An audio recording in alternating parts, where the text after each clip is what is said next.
மீண்டும் ஒரு விசையாக உங்களுடைய மத்தியில கடந்து வர கர்த்தர் பாராட்டுகிற இந்த அனுபவங்களுக்காக நன்றி செலுத்துகிறேன். இது ஒரு சடங்கு அல்ல, ஒரு சம்பிரதாயம் அல்ல. மாறாக கர்த்தர் நமக்கு பாராட்டுகிற ஈவு. தேவனுடைய சமூகத்துல வந்து நமக்காகவும் நம்மை சுற்றியுள்ள மக்களுக்காகவும் தேசத்திற்காகவும் ஜெபிக்க கர்த்தர் பாராட்டின இந்த தருணத்திற்காக, இந்த வாய்ப்புக்காக நன்றி செலுத்துகிறேன். இந்த கெத்செமனே ஜெபம் ஆன இந்த இந்த இந்த உபாச ஜெபமானது அதற்காக ஏற்படுத்தப்பட்டது. அருமையான அங்கிள் அவர்களுடைய தரிசனம் இது. அவர்கள் இவ்விதமாக வாழ்ந்தார்கள். அந்த வாழ்க்கையை, அந்த ஊழியங்களை தொடர்ந்து பிள்ளைகள் செய்து வருகிறதுக்காய் ஆண்டவருக்கு நன்றி செலுத்துகிறேன். எந்த தொய்வும் இல்லாதபடிக்கு, எந்த சோர்வும் இல்லாதபடிக்கு 106 முறை தொடர்ந்து இவ்விதமாய் கூடி ஜனத்தை உற்சாகப்படுத்த, வார்த்தையினால் அவளை வழிநடத்த, அவளை ஆண்டவர் நோக்கி திருப்பும்படியாக இவ்விதமாய் ஏற்படுத்துவது, செய்வது இலேசான காரியம் கிடையாது. 106 முறை நான் தம்பி இடத்துல பேசிட்டு இருக்கும் பொழுது ஏறத்தாழ 125 வருடங்கள், 125 முறை இவ்விதமாய் கூடி ஜெபித்திருக்கிறார்கள். 2 ஆண்டு கொரோனாவின் போது பண்ணின ஜெபத்தை பதிவு செய்யாததினால் அதை கணக்கில் எடுக்கவில்லை. அதை கணக்கில் எடுத்தாங்கன்னா ஏறத்தாழ 125 முறை இவ்விதமாக கூடி ஒரு மனிதன் விதைத்திருக்கிறார். ஒரு மனிதனுக்கு ஆண்டவர் கொடுத்த தரிசனம் இன்னைக்கு ஆலமரமாக எழும்பி அநேக பகுதியிலிருந்து அநேக மக்கள் வந்து பயன்பெற கர்த்தர் பாராட்டின கிருபைக்காய் நன்றி செலுத்துகிறேன். நம்முடைய கவனத்தை 2 வசனத்துக்கு நேராக 5 நாட்கள் எந்த காலமா இருக்கிறதுனால அதை குறித்ததான ஒரு வசனமும், இந்த நாளுக்கான ஆண்டவருடைய வார்த்தை குறிக்கோட இன்னொரு வசனத்தையும் வாசிக்கும்படி அன்பாய் கேட்கிறேன். கொலோசியர் 2ஆம் அதிகாரம் 14-15 வசனம். இயேசு கிறிஸ்து எனக்காக கல்வாரி சிலுவையில் என்ன செய்தார் என்று இங்கே பவுல் கொலோசிய திருச்சபைக்கு அதை நினைவுபடுத்தி எழுதுகிற வசனம் இது. கொலோசியர் 2ஆம் அதிகாரம் 13-14-15 வசனம் வாசிங்க.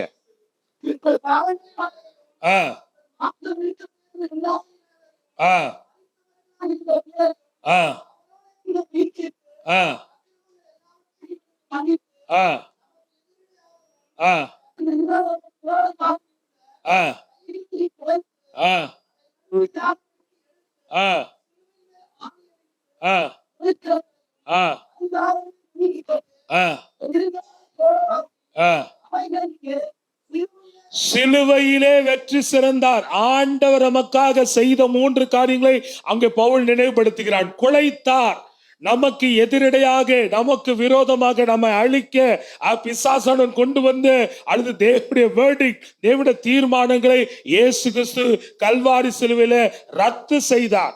அவைகளை இல்லாமல் ஆக்கினார், அவைகள் நிர்மூலமாக்கினார், அந்த சட்டங்களை தொலைத்தார் என்று சொல்லி ஆண்டவர் சிலுவையில என்ன செய்தார் என்று முதலாவதாக சொல்கிறார். 2ஆவதாக ஆண்டவர் நமக்கு எதிராக இருந்த காரியங்களை திருப்பி நம்முடைய வாழ்க்கையில ஆணி அடித்து அவைகளை நிர்மூலமாக்கி வெற்றி சிறந்தார் என்று சிலுவையில ஆண்டவர் செய்தவளை இங்கே பவுல் நினைவு கூறுகிறான். தேவ பிள்ளையே, இந்த நாளில் இந்த நாட்களில இந்த வருஷத்தை துவக்கி நம்ம வாழ்க்கையில எதிர்பார்ப்போடு கூட துவக்கினோம்.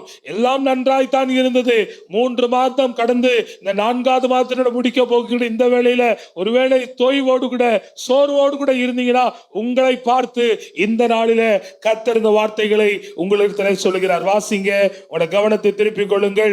எரேமியா எழுதின தீர்க்க தரிசன புத்தகம் 31ஆம் அதிகாரம் 12ஆம் வசனத்தினுடைய கடைசி பகுதி. எரேமியா எழுதின தீர்க்க தரிசன புத்தகம் 31ஆம் அதிகாரம் 12ஆம் வசனத்தின் கடைசி பகுதி வாசிக்கிறேன். அவர்கள் இனி தொய்ந்து போவதில்லை, அவர்களுடைய ஆத்துமா நீர் பாய்ச்சலான தோட்டம் போல் இருக்கும். God is declaring to you, probably whatever your condition, வெளியில பார்க்கும்போது நம்ம நல்லா தான் இருக்கிறோம், வெள்ளையும் சொல்லையுமா இருக்கிறோம், நன்றாக இருக்கிறோம். நம்ம பார்த்து கஷ்டப்படுறவங்க மாதிரி, ஆத்மா தொய்ந்தது மாதிரி யாரும் வெளிப்படுத்துவதில்லை. நம்முடைய தோற்றங்கள் அவிதமாக இருக்கிறது. நம்மளை பார்த்து இவ்வளவு கஷ்டம் இருக்குது, இவ்வளவு குறைகளுக்குன்னு சொல்லி யாரும் அவிதமாக எடை போடுவதில்லை, நாம எடை போட விடுவதில்லை. ஆனால் உள்ளத்தை பார்க்கிற ஆண்டவர், நம்முடைய காரியங்களை அறிந்திருக்கிற ஆண்டவர் நம்மை பார்த்து சொல்கிறார், அவருடைய ஆத்துமா தொய்ந்த நிலைமையில இருக்கிறது, சோர்வடைந்த நிலையில இருக்குது, அவைகள் ஒரு நெருக்கத்துல இருக்கிறது. தொய்வை குறித்து நிறைய வசனம் இருக்கிறது. ஒரு வசனத்தை மாத்திரம் உங்களுக்கு, ஒரு சில வசனங்களை மாத்திரம் நினைவுபடுத்த விரும்புகிறேன். என்னோடு கூட சேர்ந்து நமக்கு தெரிந்த ஒரு வசனத்தை நேற்றைய தினத்துல உலகமெங்கும் நாம் தியானித்த வசனமாக கூட இருக்கும். வாசிங்க சங்கீதம் 22:1-2 வசனங்களை சங்கீதக்காரனாகிய தாவீதும் ஆண்டவராகிய இயேசு கிறிஸ்துவும் கல்வாரி சிலுவையில இவ்விதமாக அவர்கள் பிதாவாகிய தேவனை நோக்கி அவர்கள் அங்கலாய்த்து புலம்புகிறதை பார்க்கிறோம். என் தேவனே, என் தேவனே, ஏன் என்னை கைவிட்டீர்? எனக்கு உதவி செய்யாமலும் நான் கதறி சொல்லும் வார்த்தைகளை கேளாமலும் ஏன் தூரமாய் இருக்கிறீர்?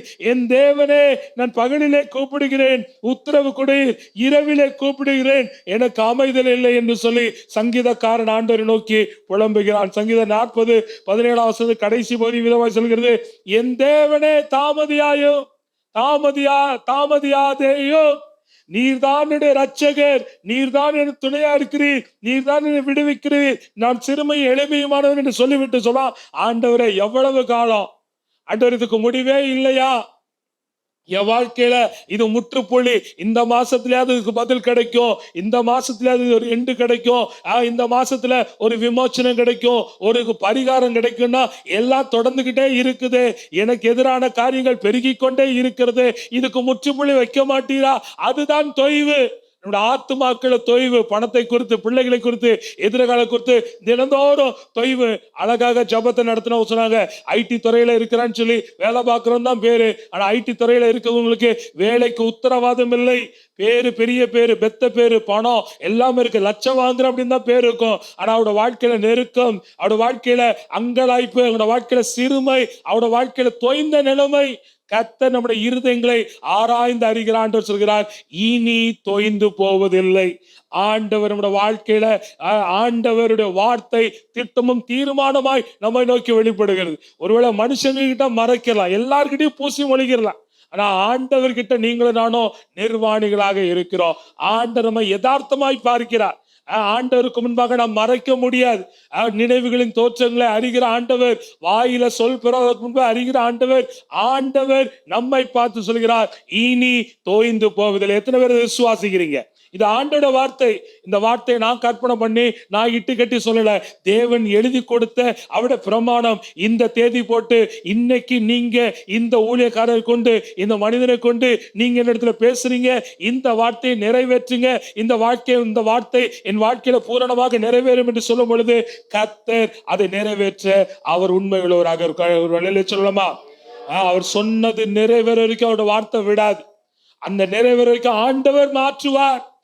யாக்கோபுடைய வாழ்க்கை, நான் சொன்னது, நான் உன்னை விட்டு விலக மாட்டேன், உன்னை கைவிட மாட்டேன், நீ போகிற இடத்துல உன்னோடு கூட இருந்து திரும்பவும் இந்த தேசத்துக்கு கூட வர பண்ணுவேன் என்று சொல்லி ஆண்டவர் யாக்கோபுக்கு சொன்னார். யாக்கோபதை மறந்தான், யாக்கோபதற்கு பிரியமாக வாழவில்லை, அதற்கு எதிராகத்தான் வாழ்ந்தான். ஆனால் கர்த்தருடைய வார்த்தை அவனை புடமிட்டு, அவனை உருவாக்கி, அவனை ஒப்புக்குள்ள வைத்து, நான் நான் ஏமாத்துக்காரன் ஒப்புக்குள்ள வைத்து, அவன் தேவனிடத்துல அந்த வார்த்தையின் நிறைவேறுதலாக திரும்பமாக பெத்தேலுக்கு வர ஆண்டவர் அனுக்கிரகம் செய்கிறவராக இருக்கிறார். சொல்லுங்களேன், தேவ வார்த்தை மாறாது, எழுதின வார்த்தை மாறாது.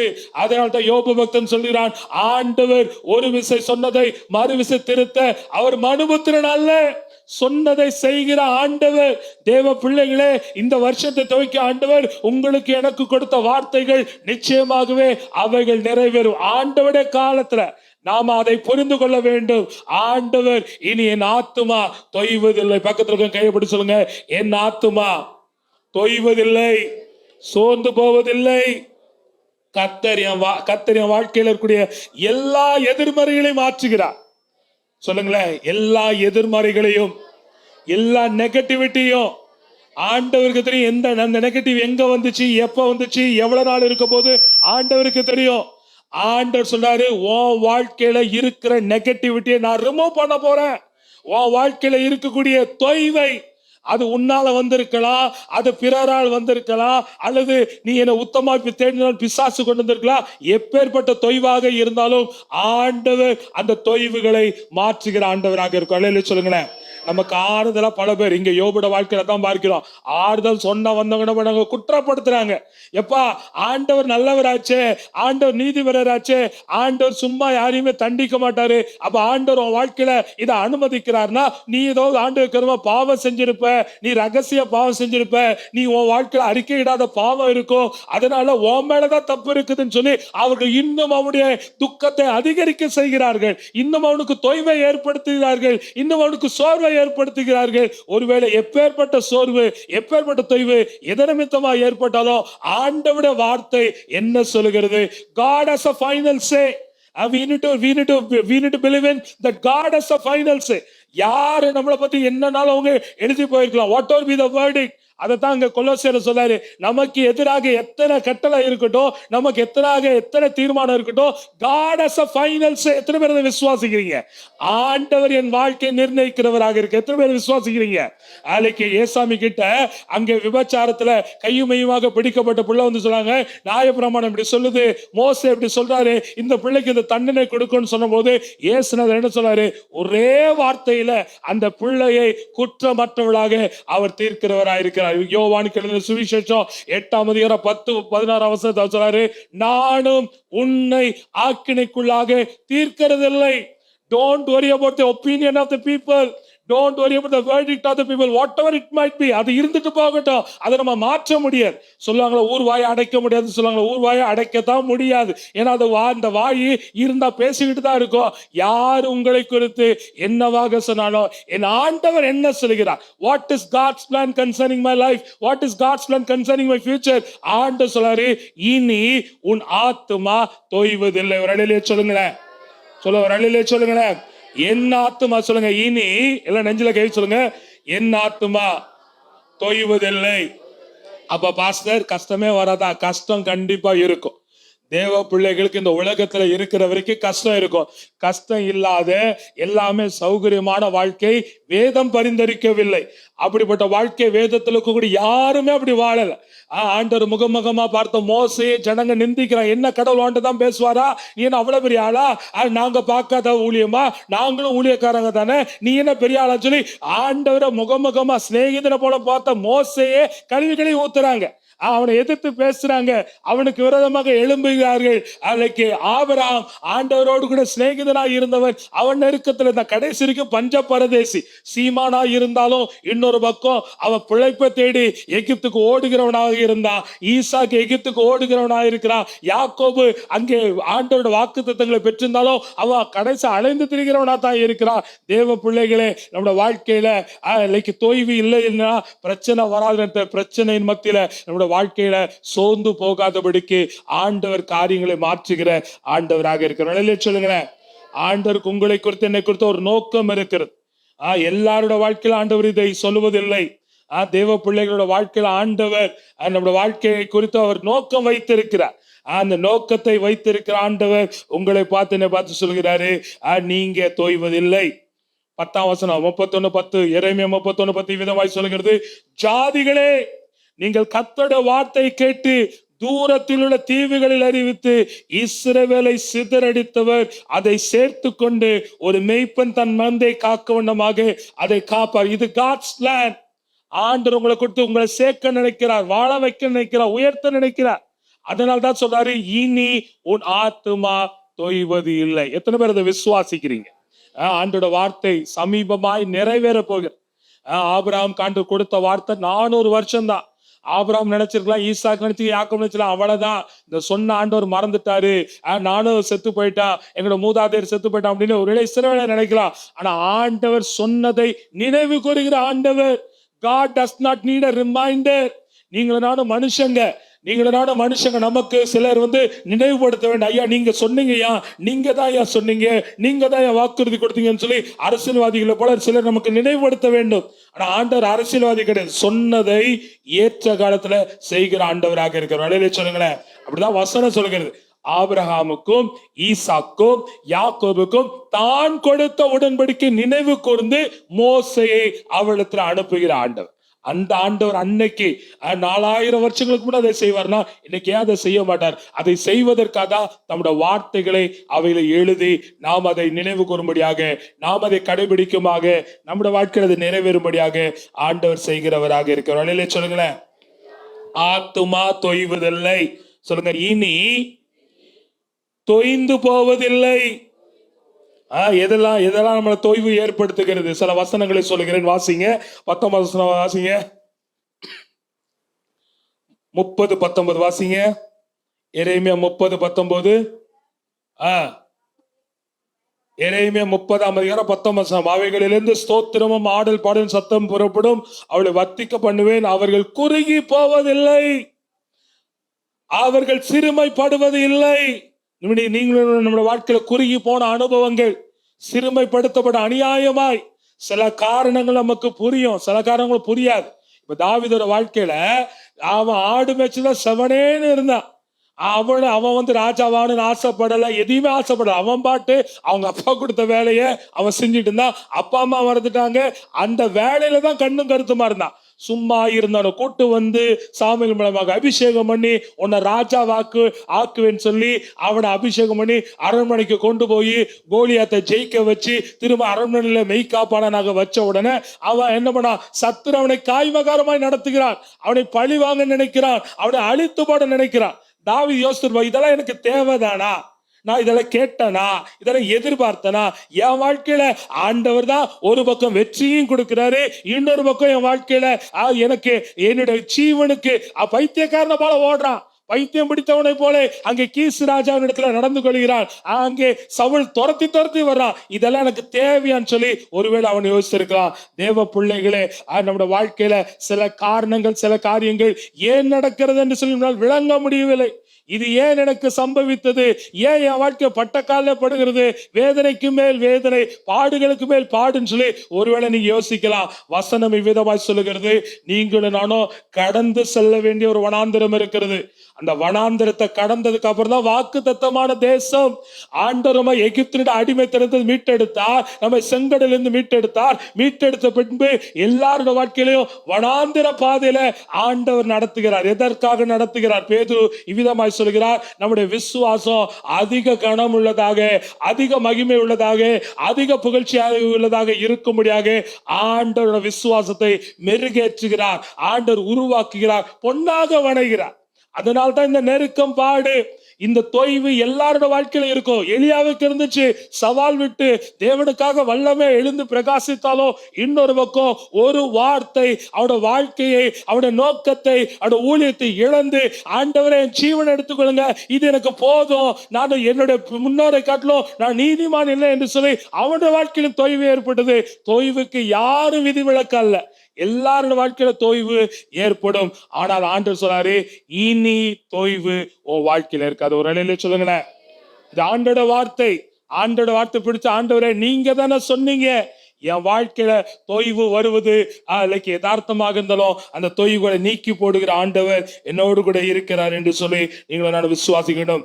அந்த தொய்வை குறித்து ஒரு சில வசனங்களை நான் எடுத்து காண்பிக்க விரும்புகிறேன். 3 வசனங்களை அந்த தொய்வு எப்படி ஒரு மனிதனுக்கு சலிப்பை ஏற்படுத்தும், சஞ்சலத்தை ஏற்படுத்தும், வேதனை ஏற்படுத்தும் என்று சொல்லி சங்கீதக்காரனுடைய வாழ்க்கையிலிருந்து ஒரு சில காரியங்களை சொல்ல விரும்புகிறேன். வாசிங்க. சங்கீதம் 57 4ஆம் வசனம், 5ஆம் வசனம், 4ஆம் வசனம், 6ஆம் வசனத்தை வாசிக்க முடியும் அன்பா கேட்கிறேன். வாசிக்கிறேன். என் ஆத்துமா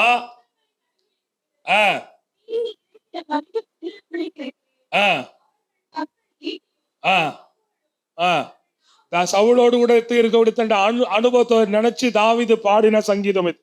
ஆண்டவரே, தீயோடு கூட இருக்கிறேன், சிங்கங்கோடு இருக்கிறேன், நான் நன்மை செஞ்சு பாட அனுபவிக்கிறேனே அப்படி நீங்க அங்கலாய்த்து புலம்புகிற. 6ஆம் வசனத்தை, என் கால்களுக்கு கண்ணியை வைத்திருக்கிறார்கள், என் ஆத்துமா தோய்ந்து போயிடுச்சு, எனக்கு முன்பாக கொடியை வெற்றி அதிலே நடுவிலே விழுந்தார்கள் என்று சொல்லி அங்கே அவன் சொன்னான். நம்முடைய வாழ்க்கையில இப்படிப்பட்ட நெருக்கம், இப்படிப்பட்ட எங்க போனாலும் எல்லா இடமும் முட்டு சந்தை போல இருக்கலாம். ஆனா ஏற்கனவே சில வருடங்களுக்கு முன்பு இங்க வந்த போது ஒரு வசனத்தை சொன்ன, சிவந்த செங்கடல் தேவன் ஏற்படுத்தின முட்டு சந்து, ஆண்டவர் தான் சொல்றாரு, நீங்க எகிப்தை விட்டு போங்கன்னு சொல்றாரு. போற வழியில பாத்தீங்கன்னா செங்கடல் வருகிறது. ஆனால் அந்த முட்டு சந்துக்குள்ளாக, அந்த நெருக்கத்தின் பாதைக்குள்ளாக, அந்த தோய்வை ஏற்படுத்த சூழ்நிலையில ஆண்டவர் ஒரு பாதை வைத்திருக்கிறார். அவர்கள் கடந்து செல்ல வேண்டிய, அவர்கள் நடந்து செல்ல வேண்டிய பாதை அந்த செங்கடலுக்குள்ளாக இருக்கிறது. ஆகினால எப்பேற்பட்ட தொய்வா இருக்கலாம், அது உறவுகளினால் வந்திருக்கலாம், நம்மால் வந்திருக்கலாம், நம்ம நினைவுகளினால் வந்திருக்கலாம், நாம் செய்த காரியங்களினால் வந்திருக்கலாம். தேவ வார்த்தை கீழ்ப்படியாதபடிக்கு நீங்களும் நானும் நம்முடைய பக்தி வைராக்கியத்தினால கூட அவைகளுக்கு வந்திருக்கலாம். யோனா அப்படித்தான் ஆண்டவனை நினிவேக்கு அனுப்ப சொல்லும், நினிவேக்கு போக சொல்லும் பொழுது நினிவேக்கு போகாதபடிக்கு தர்ஷீஷுக்கு போனா. இது அவனுடைய பர்சனல் ப்ராப்ளம். அவன் நினைக்கிறான், எந்த தீர்க்கதரிசி ஆண்டவர் புறஜாதிக்கு அனுப்பலையே, பின்ன என்ன மட்டும் ஏன் ஆண்டவர் அனுப்புறாரு? மோசேல இருந்து எந்த தீர்க்கதரிசியும் புறஜாதிக்கு செய்தி கொண்டு போல, புறஜாதியர் வந்தா ஏத்துக்கிட்டாங்க, ஆனா நான் மட்டும் ஏன் போகணும் அப்படின்றதுனால போகல. இரண்டாவதாக என்ன நினைக்கிறான், நானு என் ராஜா யெரொபெயாம் 2 மோசமான ராஜா, ஆனா கர்த்தர் என் கூட இருக்கிறாரு. ஏன் நான் சொன்ன வார்த்தையை, தீர்க்க தரிசனமா சொன்ன வார்த்தையை ஆண்டவர் நிறைவேற்றி விட்டார். என் தேசத்தின் எல்லைகளை அதிகரித்தார். என் செல்வாக்க நான் ஏன் இழக்கணும் அப்படின்னு தான் சுய திட்டத்தினால தேவனுடைய வார்த்தைக்கு கீழ்ப்படியாதபடிக்கு போன யோனா சொல்றான், என் ஆத்துமா தோய்ந்து இருக்கிறது என்று சொல்கிறான். ஒருவேளை உங்களோட வாழ்க்கையில எப்பேற்பட்ட தொய்வுகள் காணப்பட்டாலும் ஆண்டவர் சொல்றாரு, let there be an end to it, let there be a full stop. நீங்களும் நானும் நம்ம வாழ்க்கையில அது கமாவாயிட்டே இருக்குது. ஆனா ஆண்டவர் சொல்ல, இந்த கமாக்கு இன்னையோடு கூட ஒரு ஃபுல் ஸ்டாப், ஒரு எண்டு. அதைத்தான் இனி தோய்ந்து போவதில்லை, இனி தோய்ந்து போவதில்லை. எப்பேற்பட்ட நெருக்கடியாக இருக்கலாம், எப்பேற்பட்ட தோய்வாக இருக்கலாம், ஆனா ஆண்டவர் சொல்ல, இனி சாரோ no more. when God says it's no more, it is no more. God is not adding yet another superlative. When God says no more, it is definite, it is certain, it is absolute. ஆண்டவர் சொன்னது நிச்சயமாகவே, ஆண்டவர் தீர்க்கமாக, தெளிவாக, உறுதிபட சொல்லுகிற ஆண்டவர், இனி தோய்ந்து போவதில்லை. இஸ்ரவேல் ஜனங்களோட வாழ்க்கையில இந்த சிறையிருப்பின் மத்தியில தான் எழுந்த தீர்க்கதரிசி இந்த எரேமியா. ஆண்டவர் 845 கிமுல இருந்து ஏராளமான தீர்க்கதரிசிகளை அனுப்புற. முதலாவது யோவேல், அடுத்ததாக மீகா, அடுத்ததாக ஏசாயா, அடுத்ததாக ஆபகுக், செப்பனியா, எல்லா தீர்க்கதரிசி அனுப்பி இந்த யூத மக்களை நேசிச்சு, நான் உங்களை கைவிட மாட்டேன்பா, நீங்க உடன்படிக்கைக்கு திரும்ப சொல்லி தீர்க்கதரிசி அனுப்பி கடைசியாக அனுப்பப்பட்ட தீர்க்கதரிசி எரேமியா. இவன் கண்ணுக்கு முன்னாடி தேவனோட வார்த்தை நிறைவேறுகிறதை பார்த்து புலம்பின தீர்க்கதரிசி. அப்பொழுதுதான் ஆண்டவர் இந்த வார்த்தை சொல்றாரு, இனி தோய்ந்து போவதில்லை. அவங்கள பார்த்து, பாபிலோட சிறையிருப்புல இருக்கக்கூடிய மக்களை பார்த்து, நீங்க உங்க சாமியை பத்தி பாடுங்க, நீங்க உங்க ஆண்டவரை பத்தி பாடுங்க, எங்களுக்கு பொழுதுபோக்குக்கு ஏதாவது வேணும், அதனால நீங்க உங்க சாமியை பாடி எங்களை என்டர்டெயின் பண்ணுங்கன்னு சொல்லி அவிதமாய் கேட்ட மக்கள் மத்தியில அவங்க சோர்ந்தடைந்து இருக்கும் பொழுது ஆண்டவர் தம்முடைய தாசர் சொல்லார், இனி தோய்வது, ஆத்மா தோய்வதில்லை என்று சொல்லி ஆண்டவர் சொல்லுகிறவராக இருக்கிறார். அதிலே சொல்லுங்களேன், அதிலே சொல்லுங்களேன், இனி தோய்வதில்லை. என்ன இனி? ஆண்டவர் எப்படி நம்முடைய வாழ்க்கையில தொய்வை இனி என்னெல்லாம் செய்வார் அப்படின்னு ஒரு சில வசனங்களை காண்பித்து விளக்க விரும்புகிறேன். வாசிங்க 25:8. ஏசாயா 25ஆம் அதிகாரம் 8வது வசனம்.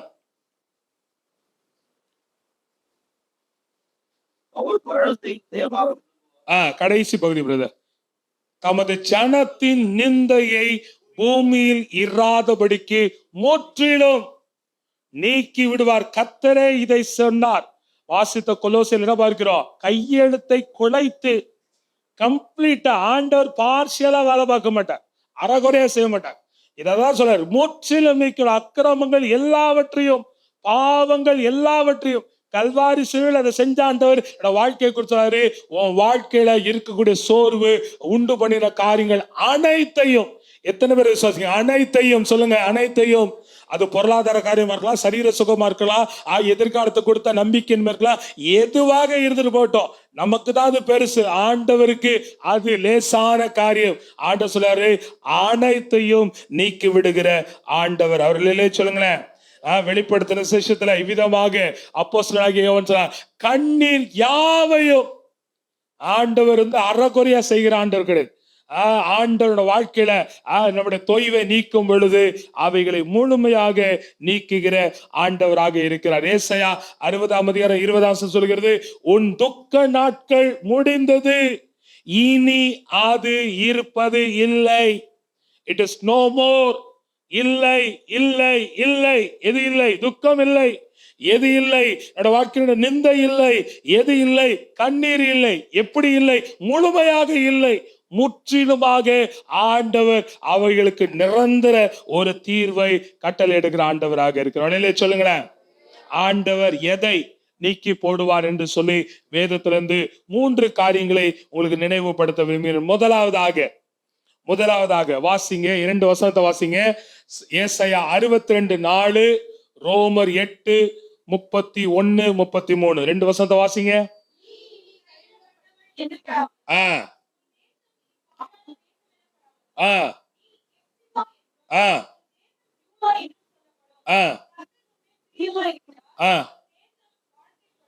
தேசம் வாழ்க்கைப்படும். What is your identity? ஜனங்க உங்களை குறித்து சொன்ன என்ன பேர்னாலும் வைக்கலாம். நம்ம ரோமர் 8:31 வாசிங்க. ரோமர் 8:31, ரோமர் 8:33 வசனம். தேவன் தெரிந்து கொண்டவர்கள் மேல் குற்றம் சாற்றுகிறவன் யார்? தேவன் தெரிந்து கொண்டவர்கள் மீது குற்றம் சாட்டுதல் வரும். குற்றச்சாட்டு இல்லாத, தேவன் தெரிந்து கொண்டவர்கள் குற்றச்சாட்டு இல்ல, பைபிள் அப்படி சொல்லல.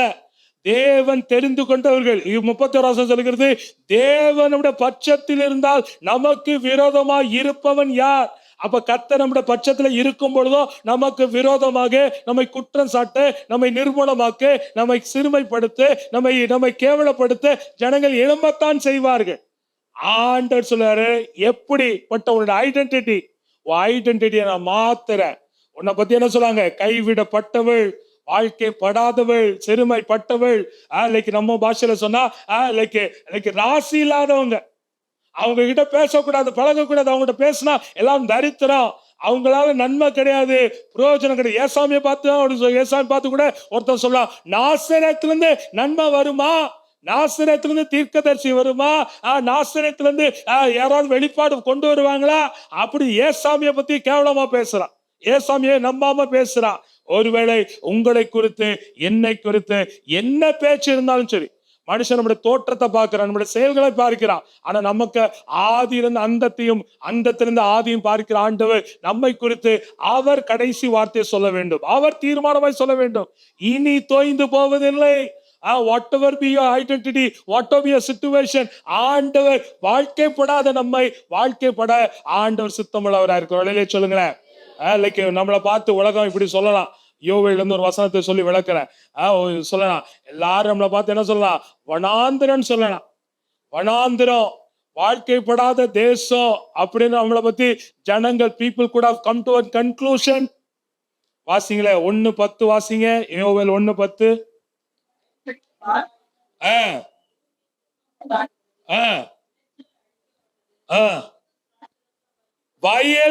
வயல்வெளியா இருந்த நம்ம பாலா போயிட்டோம்.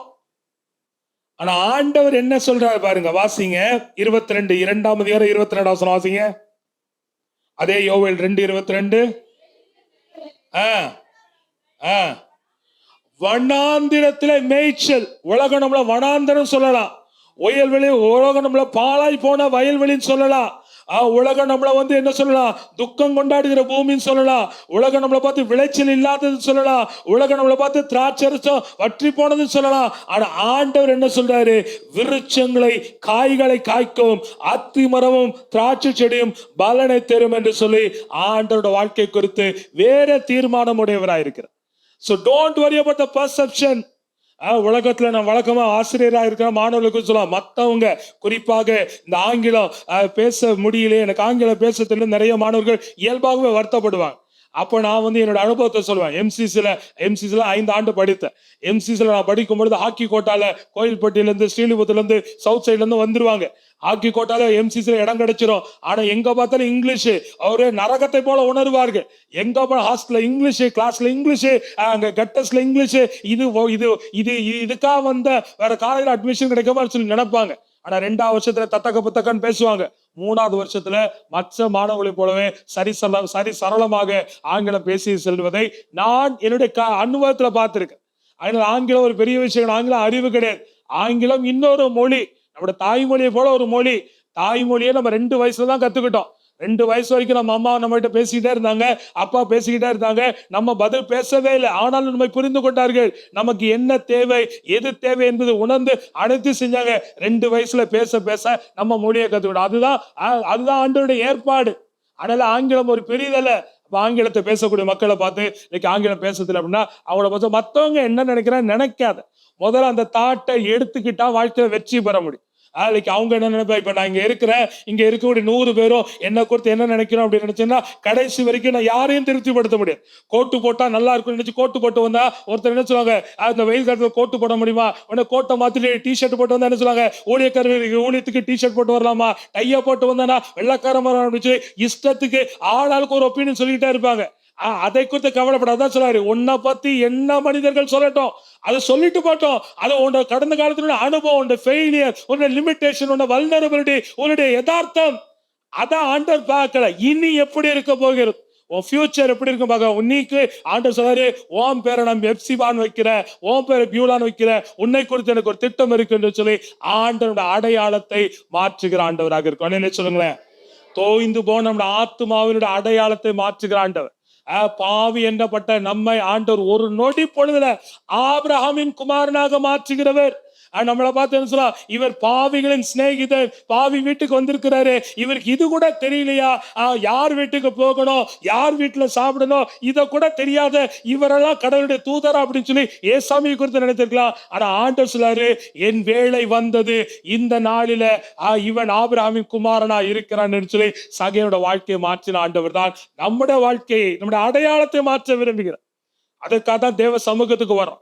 நம்முடைய அடையாளத்தை, நம்முடைய படிப்பு மாத்தாது, நம்முடைய திறமை மாத்தாது, நம்முடைய உழைப்பு மாத்தாது, நம்ம முயற்சி மாத்தாது. அதெல்லாம் மாத்தணும்னு நினைச்சு பார்த்தோம், ஆனா எதுவுமே மாத்தாது. ஆனா நிரந்தரமாக நித்தியமாக நம்முடைய அடையாளத்தை மாற்றுகிற ஆண்டவர் நம்மோடு கூட இருக்கிறவராக இருக்கும். கண்ணிலே சொல்லுங்களேன், அவருடைய வார்த்தை கொண்டு மாற்றுகிறோம். அதனால்தான் தேவ வார்த்தையை கேட்கிறோம், அதனால்தான் தேவ வார்த்தைக்கு கனப்படுத்துகிறோம். இந்த வார்த்தை தான் நம்மளை மாற்றும். இந்த வார்த்தை நம்மளை மாற்றுன்னு சொல்றாரு, கைவிடப்பட்டது கிடையாதுப்பா, நீ வாழ்க்கைப்படுற தேசம்ப்பா, நீ குடியேற்றப்படுகிற தேசம் என்று சொல்லி ஆண்டவர் நம்முடைய அடையாளத்தை மாற்றுகிற ஆண்டவராக இருக்கு. சொல்லுங்களேன், நம்மளை பத்தி ஜனங்க கன்க்ளூஷன் வந்திருப்பாங்க, அவ்வளவுதான். அதுக்கு ஆதாரமாக ஒரு வசனத்தை சொல்றேன், வசனத்தை மட்டும் குறிச்சுக்கோங்க. எசேக்கியேல் 36 அதிகாரம் 12 15 வசனம். அந்த மலைகளை பார்த்து, எருசலேமை மலை பார்த்து சொல்றாங்க, இதெல்லாம் ரத்த சிந்தின மலை, இது காவு வாங்கின மலை, இது உயிர்களை பலி கொண்ட மலை, இதுல நன்மை வராது அப்படின்னு எருசலேம் தேசத்தை குறித்தோ அந்த மலைகளை குறித்து சொல்லலாம். ஆனா ஆண்டவர் அந்த அடையாளத்தை மாற்றுகிற ஆண்டவராக இருக்கிற. வாசிங்களா, எசேக்கியேல் 36 15 வசனத்தை வாசிங்க.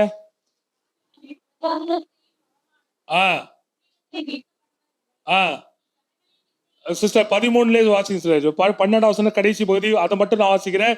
நீ இனிமேல் அவளை சாக கொடுப்பதில்லை. ஒரு காலத்துல உங்ககிட்ட வந்து செத்து போயிட்டாங்க, ராசி இல்லாதவன் பேர் வாங்கி இருக்கலாம், உயிர்களை வாங்கினவன் இருக்கலாம், லாய்க்கு இல்லாதவன் சொல்லலாம், யார் என்ன சொல்லட்டும், உலகத்துக்கு அல்லது வாழக்கூடிய சமுதாயத்துக்கு தொடர்ந்து நம்ம பயனா இருந்தா தான் ஏற்றுக்கொள்வாங்க. அது குடும்பமானாலும் சரி, உறவுகளானாலும் சரி, உலகமானாலும் சரி, தொடர்ந்து நம்ம ப்ரொடக்டிவா இருந்தா தான் உலகம் ஏற்றுக்கொள்ளும், இல்லாட்டினா நம்மள ஓரம் கட்டிரும். யோசேப்பு ஆசீர்வாதமா இருந்தான், நன்மை வந்துச்சுன்னா அவன் எஜமாட்டியமா புகழ்றா, இவன் ராசி உள்ள வேலைக்கார அப்படின்னு சொல்ற. கொஞ்சம் ஆசைக்கு இடம் கொடுக்கலன்னு என்ன சொல்றா, நீர் கொண்டு வந்த எபிரேய வேலைக்காரன் சரசம் பண்ண வந்தா, அது துணிகரமா வந்தான்னு சொல்லி அந்த வாயி நாரவாய போல பேசினது, அந்த வாய் எதிர்மறையா பேசுறது. இதுதான் உலகம். நம்மளை குறித்து சாகடிக்கிறவங்க அவங்க நம்மளை குறித்து எதிர்மறையாக பேசி இருக்கலாம். ஆனா ஆண்டவர் சொல்றார், நீ சாகடிப்பது இல்லை, சாக கொடுப்பது இல்லை.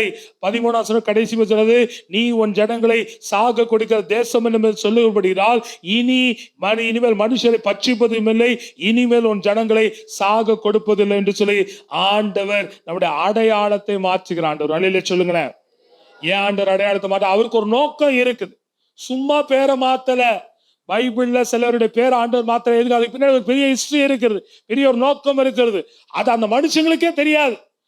ஆபிரகாம் பத்தி உன் பேர் ஆபிராம் இல்ல, ஆபிரகாம், சாராள், அவருக்கு நோக்கம் இருக்கிறது.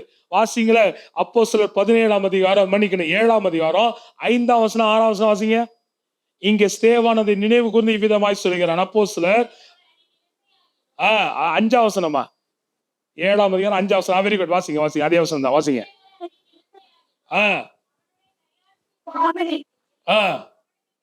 பிள்ளைகள் இல்லாதிருக்கும் போது ஆண்டவருக்கு லாங் சைட் இருக்குது. ஆதியிலிருந்து அந்த ஆல்பா ஒமேகா. நம்ம என்ன பார்க்கிறோம், நமக்கு அடுத்த செகண்ட் என்ன நடக்குது தெரியல. பலமுறை மாணவர்களை பார்த்து சொல்லுவேன், ஒவ்வொரு நம்முடைய லைஃப் பாத்தீங்கன்னா ஒரு ஒரு ஒரு மணி துளியா, ஒரு செகண்ட், ஒரு நிமிடம், ஒரு மணி நேரம், ஒரு நாள், ஒரு வாரம், அப்படித்தான் நம்மளோட வாழ்க்கை போகுது. அடுத்த நிமிஷத்துல என்ன நடக்கும் தெரியாது. நீங்க வாட்ஸ்அப்ல நிறைய இன்னைக்கு ஷார்ட்ஸ்ல நிறைய பார்த்திருப்பீங்க. நல்லா தான் பேசுறது, டக்குன்னு பொட்டுன்னு போயிட்டாரு. அதான் மனித வாழ்க்கை, நிலையற்ற வாழ்க்கை. ஆனா ஆண்டவர் இந்த ஆபிரகாம நிலையற்றவனா பார்க்கல. இவனை வச்சு இன்னைக்கு வரைக்கும் ஆண்டவர் கொடுத்த வார்த்தை உண்மை உள்ளது. ஆதியாகமம் 12ஆம் அதிகாரம் 7ஆம் வசனம் ஜீவனுள்ள வசனம். அந்த தேசத்தை ஆபிரகாமுக்கு தான் ஆண்டவர் கொடுத்தார். இன்னைக்கு வரைக்கும் அந்த ஆபிரகாமுக்கு கொடுத்த தேசத்தை கர்த்தர் பாதுகாக்கிறார். இன்னைக்கு அமெரிக்க ராணுவம் பாதுகாக்கல, இஸ்ரேலோட தொழில்நுட்பம் பாதுகாக்கல. கர்த்தர் கொடுத்த வாக்கு தத்தத்தை அவர் நினைவு கூர்ந்து அவர் பார்க்கிற ஆண்டவராக சொல்லுங்களேன். அதனால ஆண்டவர் எதிர்காலத்தை நோக்கமாக வைத்து எதுக்காக நம்மளை பிரித்து எடுக்கிற? நம்ம வாட்டு சவனேன்னு இந்த ஊர்ல இந்த தொழிலை செஞ்சுக்கிட்டு இப்படி இருந்துக்கலாமே.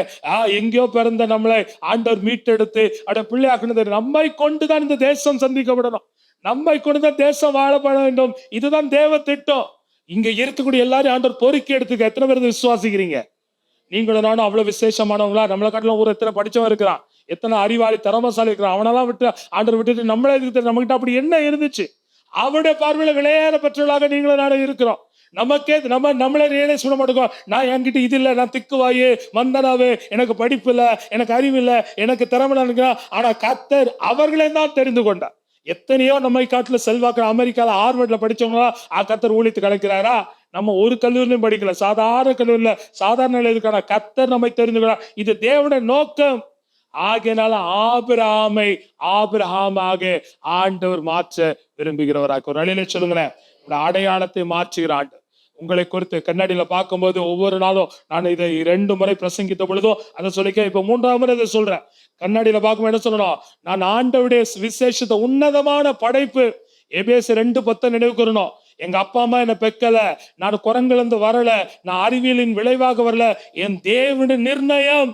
இந்த காலத்துல இந்த அப்பா அம்மாக்கு இந்த ஊர்ல இவ்விதமாக இந்த தோற்றத்தோடு கூட, இந்த நிறத்தோடு கூட, இந்த பண்புகளோடு கூட நான் பிறப்பேன் என்று சொல்லி ஆண்டவர் தீர்மானித்தார். ஆகியனால நீங்களும் நானும் ஆண்டவர் நம்மை குறித்த நோக்கத்தினால உலகம் நம்மளை பத்தி என்னன்னாலும் சொல்லலாம். நம்மளை குறித்து உலகத்தினுடைய மதிப்பீடுகளை நம்ம பொறுப்புல எடுத்தா சோர்ந்துதான் போவோம். ஐயோ, என்ன பத்தி அப்படி நினைக்கிறாங்களே, இப்படி நினைக்கிறாங்களே. எவ்வளவு காலம் தான் என்ன பண்ணி வேஷம் கட்டினாலும் அதை மாற்ற முடியாது, அதை மக்களை திருப்திப்படுத்த முடியாது. மக்களை திருப்தி படுத்தினா தொடர்ந்து நம்மளை ஏமாற்றி கொண்டே வஞ்சித்து கொண்டே இருப்போம். ஆனா ஆண்டவர் நம்மளோட வாழ்க்கையை பார்க்கிறார். நீ எந்த அடையாளத்தை இருந்தாலும் என்கிட்ட இருக்கிற வண்ணமாவாக, கைவிடப்பட்டவளாக வா, வெறுக்கப்பட்டவளாக வா, வாழ்க்கைப்பட்டவளாக வா. நான் உன்னை எப்சிபாவாக, உன்னை பியோலாவாக, உன் வாழ்க்கையை, உன் அடையாளத்தை, உன் பேரை மாற்றுகிற ஆண்டவர் நம்மோடு கூட இருக்கிற. சொல்லுங்களேன், ஆண்டவர் சொல்றாரு, குற்றப்படுத்துறவனுக்கு நான் நியாயம் செய்வேன். அதை தான் 8:33 ரோமர் 8:33 உன்னை குற்றப்படுத்துவாங்கப்பா, அது உண்மைதான்ப்பா, கவலைப்படாத. நான் தெரிந்து கொண்டதால குற்றப்படுத்துவாங்க, ஆனா உனக்கு நான் நியாயம் செய். நீங்களும் நானும் பல நேரங்களில் நம்ம எல்லாம் நம்மளோட பேரை மாத்த நம்ம முயற்சிக்கிறோம். நம்மை குறித்ததான மக்களுடைய பெர்செப்ஷன், மக்களுடைய யோசனைகளை, கருத்துக்களை மாற்ற முயற்சிக்கிறோம். அதனால்தான் தோல்வி அடைகிறோம், அதனால்தான் சோர்வு. அப்ப ஆண்டவரை மாத்த விடுங்களேன். அதைத்தான் சொல்ல, நீ கைவிடப்பட்டவளா வாப்பா, நான் உன்னை பியூலாவா மாத்துறேன், நான் உன்னை எப்சிபா மாத்துறேன். அது அவருடைய வேலை. நம்மை உருமாற்றியது அவருடைய வேலை. நமக்கு எதிராக இருந்த கையெழுத்தை குலைத்து வெற்றி சிறக்க பண்ணுகிறது அவருடைய ப்ரெரோகேட்டிவ். allow God to rule in your life, allow God to intervene. ஆண்டவர் நம்மளுக்காக காரியங்களை நடப்பிக்க இடம் கொடுக்கணும். நம்மளே we are trying to settle scores, நம்மளே காரியத்தை சரி பண்ண பார்க்கிறோம். அதனால தான் ஏகப்பட்ட மெஸ், ஏகப்பட்ட குழப்பம், ஏகப்பட்ட தொய்வு. அதுக்கு முடிவே இல்லாத ஒரு காரியமாக இருக்கிறது. ஆண்டவர் இந்த நாளில நம்முடைய பேரை மாற்ற சொல்லுங்களேன். இரண்டாவதாக ஆண்டவர் எதை மாற்றுவாரு? நமக்கு எதிராக இருக்கக்கூடிய தீங்கை மாற்றுவார். செப்பனியா 3ஆம் அதிகாரம் 15ஆம் வசனம். கர்த்தர் உன் ஆக்கினைகளை அகற்றி உன் சத்துருக்களை விலக்கினார், இஸ்ரவேலின் ராஜாவாகிய கர்த்தர் உன் நடுவிலே இருக்கிறார், இனி தீங்கை காணாதிருப்பாய். இனி no more, என்ன no more sin, no more sorrow, no more evil. First no more bad name, whatever be the identity, no more that identity. You will not be remembered by the old name. அதத்தான் பவுல் சொல்ல பாருங்க, ஒருவன் கிறிஸ்துவுக்குள் இருந்தால் புது சிருஷ்டி. எவ்வளவு பாவம் பண்ணாலும் ஆண்டவர் சொல்ற, நீ இன்னைக்கு என் கூட பரதேசில இருப்ப, முடிஞ்சு போச்சு. நீ நான் ஆக்கினைக்குள்ளா தீர்க்கிறதுல மகளே, இனி பாவம் செய்யாத. உன்னை பத்தி வண்டியா கழுவி ஊத்தினாலும் கவலைப்படாத. நானு உனக்கு ஃபைனல் வேர்டிக்ட், ஃபைனல் தீர்மானத்தை ஆண்டவர் கொடுக்கிறவருக்கு. 2ஆம் ஆண்டு சொல்றாரு, நோ மோர் ஈவ். நம்மை அழிக்கும்படியாக கங்கணம் கட்டிட்டு இருக்கிறாங்க, தீவிரிக்கிறார்கள். எரேமியா 30ஆம் அதிகாரம் 8ஆம் வசனத்துல இவ்விதமாக சொல்ல, அந்நியர் அவனுக்கு விரோதமாக, அந்நியர். வாசிங்க 38 வாசிங்க.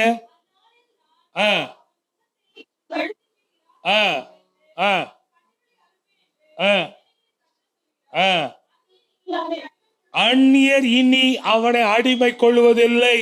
நமக்கு எதிராக இருந்த தீமைகளை, நமக்கு எதிராக அந்த சத்துருவை கல்வாரி சிலுவையில செஞ்சாரு, நடுவில் இராதபடிக்கு எடுத்து ஆணி அடித்து சிலுவையின் மேல் வெற்றி சிறந்தார்.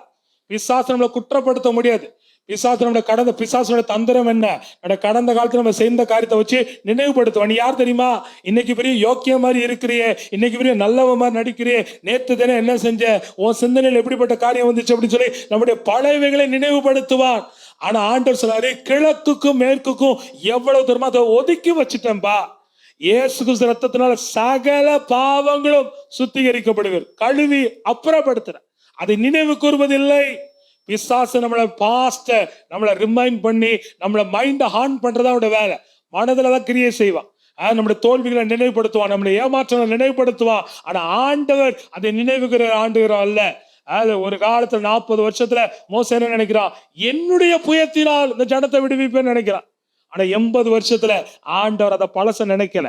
ஆண்டவர் அவனை பலப்படுத்தி அவனை உருவாக்கி ஆண்டவர் அவனை தலைவனாக ரட்சகனாக ஆண்டவர் பயன்படுத்தி பார்க்கிறோம். தேவ பிள்ளையே, நமக்கு எதிராக எத்தனை தீங்குகள் எழும்பணும், எத்தனை பேர் அந்நியர் நம்முடைய கழுத்து மேல, அதைத்தான் சொல்றார், அவன் நுகத்தை உன் கழுத்தின் மேல் இராதபடிக்கு. கழுத்து மேல காலை வச்சா எடுக்க முடியுமா?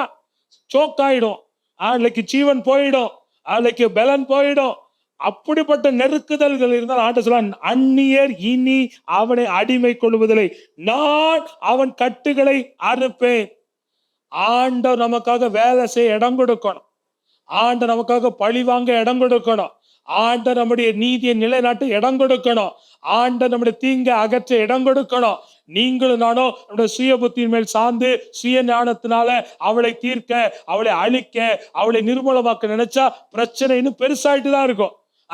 சவுல் பெருசாயிட்டு தான் இருப்பான், சவுல் நமக்கு விரோதமா எழுப்பி கொண்டிருப்பான். தேவனுடைய கரத்துல ஒப்பு கொடுக்கும் பொழுது ஆண்டவர் வழக்காடி ஆண்டவர் காரியங்களை முடிவுக்கு கொண்டு வருகிறவரா இருக்கிற. சொல்லுங்களேன், வாசிங்க இன்னொரு வசனத்தை, இன்னும் 2 வசனத்தை வாசிங்க, இதை விளக்குகிறேன். ஆண்டவர் நமக்காக வழக்காடணும். தீங்கை பாஸ்டர் சொல்ற வசனம் சொல்லும் போது நல்லா இருக்கு பாஸ்டர், தீங்கை காணாதிருப்பாய். இந்த வசனத்தை மட்டும் பிடிச்சுப்போம். ஆனா அதுக்கு முன்னாடி ஒரு கண்டிஷன் வச்சிருக்கிறார். என்ன வச்சிருக்கிறாரு? இஸ்ரவேலின் ராஜாவாகிய கர்த்தர் உன் நடுவில் இருக்கிறாரா? ஆண்டவர் உன் நடுவுல இருந்தா தீங்க அவர் சமாளிப்பார். இன்னைக்கு யோசபாத் சொல்றா, கர்த்தர் நம்மோடு கூட இருந்தா நம்ம யுத்தத்தை ஜெயிப்போம். நீங்க கர்த்தரோடு கூட இருந்தா கர்த்தர் உங்களோடு கூட யுத்தத்தை ஈஸியா வெற்றி கொள்ளலாம். பல நேரம் யுத்தத்தை ஏன் வெற்றி கொள்ளல? ஆண்டவர் பேரை சொல்லி நம்மள காரியங்களை நடப்பிக்கிறோம். ஆண்டவரே நீ உட்காரும், அமர்ந்திரும். ஆண்டவர் நம்மளை பார்த்தா அமர்ந்திரு, நானே தேவன் சொல்லி நான் உனக்காக யுத்தம் பண்ணு வசனம் சொல்றார், சங்கீதக்காரன் சொல்றான். ஆனா நம்ம என்ன சொல்லலாம்? ஆண்டவரே உமக்கு தெரியாது, உங்களுக்கு எப்படி டீல் பண்ணணும்னு தெரியாது, ஆண்டவரே நான் டீல் பண்ணிக்கிறேன் அப்படின்னு ஆண்டவரை ஓரம் கட்டி வைக்கிறோம். ஆண்டவர் ஓரம் கட்டப்பட்டதுனால நம்முடைய பிரச்சனைக்கு முடிவே இல்லை. தீங்கை நம்ம பார்த்துக்கிட்டு தானே இருக்கிறோம். இந்த வசனம் தெளிவா சொல்லுது, தீங்க பார்க்க கூடாது, ஆண்டவரை பக்கத்துல வை, ஆண்டவர் நடுவுல வை, ஓரத்தை வைக்காத. எல்லாத்தையும் தேடின அழகா ஜெபித்த தம்பி ஜெபத்தை நடத்த சொன்னாங்க. எல்லாத்தையும் கடைசி ரிசார்ட்டா ஆண்டவரை பார்க்க கூடாது. அதான் நம்ம வாழ்க்கையில இருக்கிற பிரச்சனை. செய்ய வேண்டிய முயற்சிகள், யோசனைகள், திட்டமிடுதல் எல்லாம் பண்ணி முடிச்சு எல்லாம் ஃபெயிலியர் ஆனதுக்கு அப்புறம் ஆண்டவரே என்ன காப்பா, அப்பயும் அவர் இறங்குகிறார். ஆண்டவர், நம்முடைய ஆண்டவர் இறக்கமுள்ள ஆண்டவர். ஆனா ஆண்டவர் சொல்லாரு, தீங்கை காணாது இருக்கணும்னா என்ன பண்ணணும்? என்ன நடுவுல வைப்பா. நம்முடைய ஆண்டவர் நம்முடைய நடுவுல இருக்க விரும்புறோம். புரியுதுங்களா? இந்த உலகத்தான் யாராவது நம்ம கூட இருக்க விரும்புறானா? நல்ல வெள்ளையும் சொல்லியுமா போட்டா, நல்ல அதுக்கு நல்ல ஆள் நல்லா இருந்தா நம்மள வந்து நண்பன் சொல்லுவான். உலக பழமொழி சொல்லுதுல, show me your friend I will tell you. ஒரு நண்பனை காட்டுப்பா நான் சொல்றேன். யாராவது ஒருத்தர் இங்க இருக்கக்கூடிய யாராவது எல்லாரும் நேரா போய் புழல் ஜெயிலுக்கு கூட்டு போறேன். புழல் ஜெயில கூட்டு போயிட்டு அங்க போய் யாராவது கிட்ட இவங்களை உங்க ஃப்ரெண்டா வச்சுக்கோன்னு எத்தனை பேர் வச்சுப்பீங்க? இந்த குன்றத்தூர் அபிராமி கேள்விப்பட்டிருக்கீங்களா? சில வருடங்களுக்கு முன்னாடி குன்றத்தூரை சேர்ந்த அபிராமின்னு ஒரு பிள்ளை அவருடைய தவறான உறவுகளினால தன் கணவனையும் 2 பிள்ளைங்களையும் விஷம் வச்சு கொல்ல பார்த்தா, பிள்ளைங்க செத்து போயிட்டாங்க. பிள்ளைங்க செத்து போயிட்டா, புருஷன் தப்பிச்சிட்டான். இந்த குன்றத்தூர் அபிராமி இன்னைக்கு யாராவது வந்து உங்க வீட்டுக்கு கிட்ட அவங்க இடம் மாறி ஜெயில இருந்து வெளியே வந்து நேரம் மறைமலை வர்றாங்க, சட்டமங்கலத்துக்கு வராங்க, நம்ம வீட்டு பக்கத்துல வாடகை இருக்கிறாங்கன்னா எத்தனை பேர் அவங்ககிட்ட பேச விரும்பும், பழக விரும்பும்? எத்தனை பேர் சொல்லலாம், ஒருவேளை அவங்ககிட்ட பெண் எடுத்துக்கோ, பெண் கொடுத்தோ அவங்களோட உறவுகளை பெற்றுக்கொள்ள விரும்புவோம்? அப்படி யாராவது விரும்புவோமா? நம்ம யாரும் விரும்புறோம்? உலகத்துல வசதியானவங்க, பேர் பெற்றவங்க, படிச்சவங்க, அறிவாளிங்க, திறமைங்க, அவங்களோட சிநேகிதராக இருக்க விரும்பும். பெரிய பணக்காரருடைய நண்பராக இருக்க விரும்புறோம். உலகத்துல வெற்றி பெற்ற நண்பராக இருக்கணும், உலகத்தை தோல்வி அடைந்த நண்பராக இருக்க யாராவது விரும்புறோமா? ஆனா நம்ம ஆண்டவர் கொஞ்சம் வித்தியாசம். அவர் சொல்லாரு, பாவிகளின் சிநேகிதர், நம்மோடு கூட வாசமா இருக்க, நம்ம வீட்டுல வந்து இருக்கிறார். நம்ம வீட்டுல வரைக்கும் உலகத்தான் சில காரியங்களை எதிர்பார்க்கிறான். வீடு கட்டடம் இருக்கணும், வசதி இருக்கணும், படிச்சவங்களா இருக்கணும், அப்படின்னா தான் நம்மளோட கூட அசோசியேட் பண்ண விரும்புறேன், பேச விரும்புறான். நம்ம ஒரு மாதிரி கோயா மாதிரி ஒரு மாதிரி இருந்தான்னா நம்மளை வந்து கண்டுக்க கூட மாட்டாங்க, நம்மளை பார்த்துக்கிட்டே ஒதுங்கி போயிடுவாங்க. அதான் உலகம்.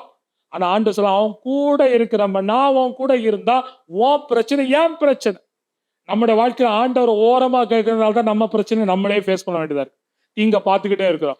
இந்த நாள் ஒரு தீர்மானம், ஆண்டவரே நீங்க என் லைஃப்ல சென்டரா வாங்க, என் நினைவுகளுக்கு சென்டரா வாங்க, என் தீர்மானத்துல சென்டரா வாங்க அப்படின்னு சொல்லி ஆண்டவரை நம்முடைய மையமாக நடுவுல வச்ச, ஓரத்துல வச்சா இல்ல, ஆண்டவர் மையத்துல இருக்க விரும்புகிற ஆண்டவர். அதுதான், அப்படிதான் வசனம் சொல்லுங்க, வாசிங்க. வெளிப்படுத்த விசேஷம் 21ஆம் அதிகாரம் 4ஆம் வசனம்.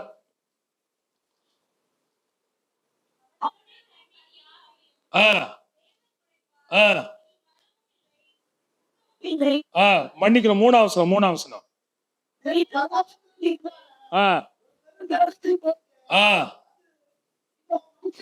மனுஷர்களிடத்தில் சொல்லுங்க, என்னோடு கூட என் ஆண்டவர் இருக்கிறார். சொல்லுங்களேன், எல்லாம் சொல்லுங்களேன்.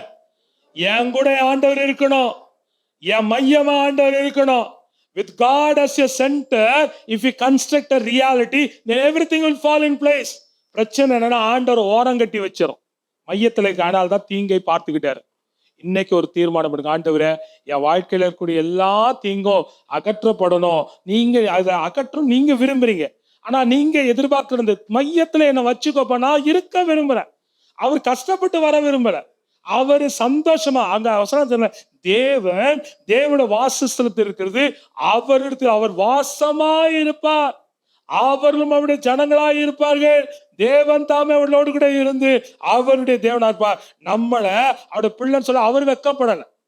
நாத்தம் எடுத்த பன்னியினோட தவிட்ட தின்ன வந்த பிள்ளைய சேர்த்துக்குள்ள அப்பா தயக்கல, அவனோட மார்போட அணைக்க தாங்கல, எல்லாருக்கும் பகிரங்கமா சொல்ற. எல்லாருக்குமே அவனை பத்தி என்ன சொல்றார்? வாசிங்க, லூக்கா 15ஆம் அதிகாரம், லூக்கா 15ஆம் அதிகாரம், லூக்கா 15ஆம் அதிகாரம், லூக்கா 15ஆம் அதிகாரம் 24ஆம் வசனம் பாருங்க.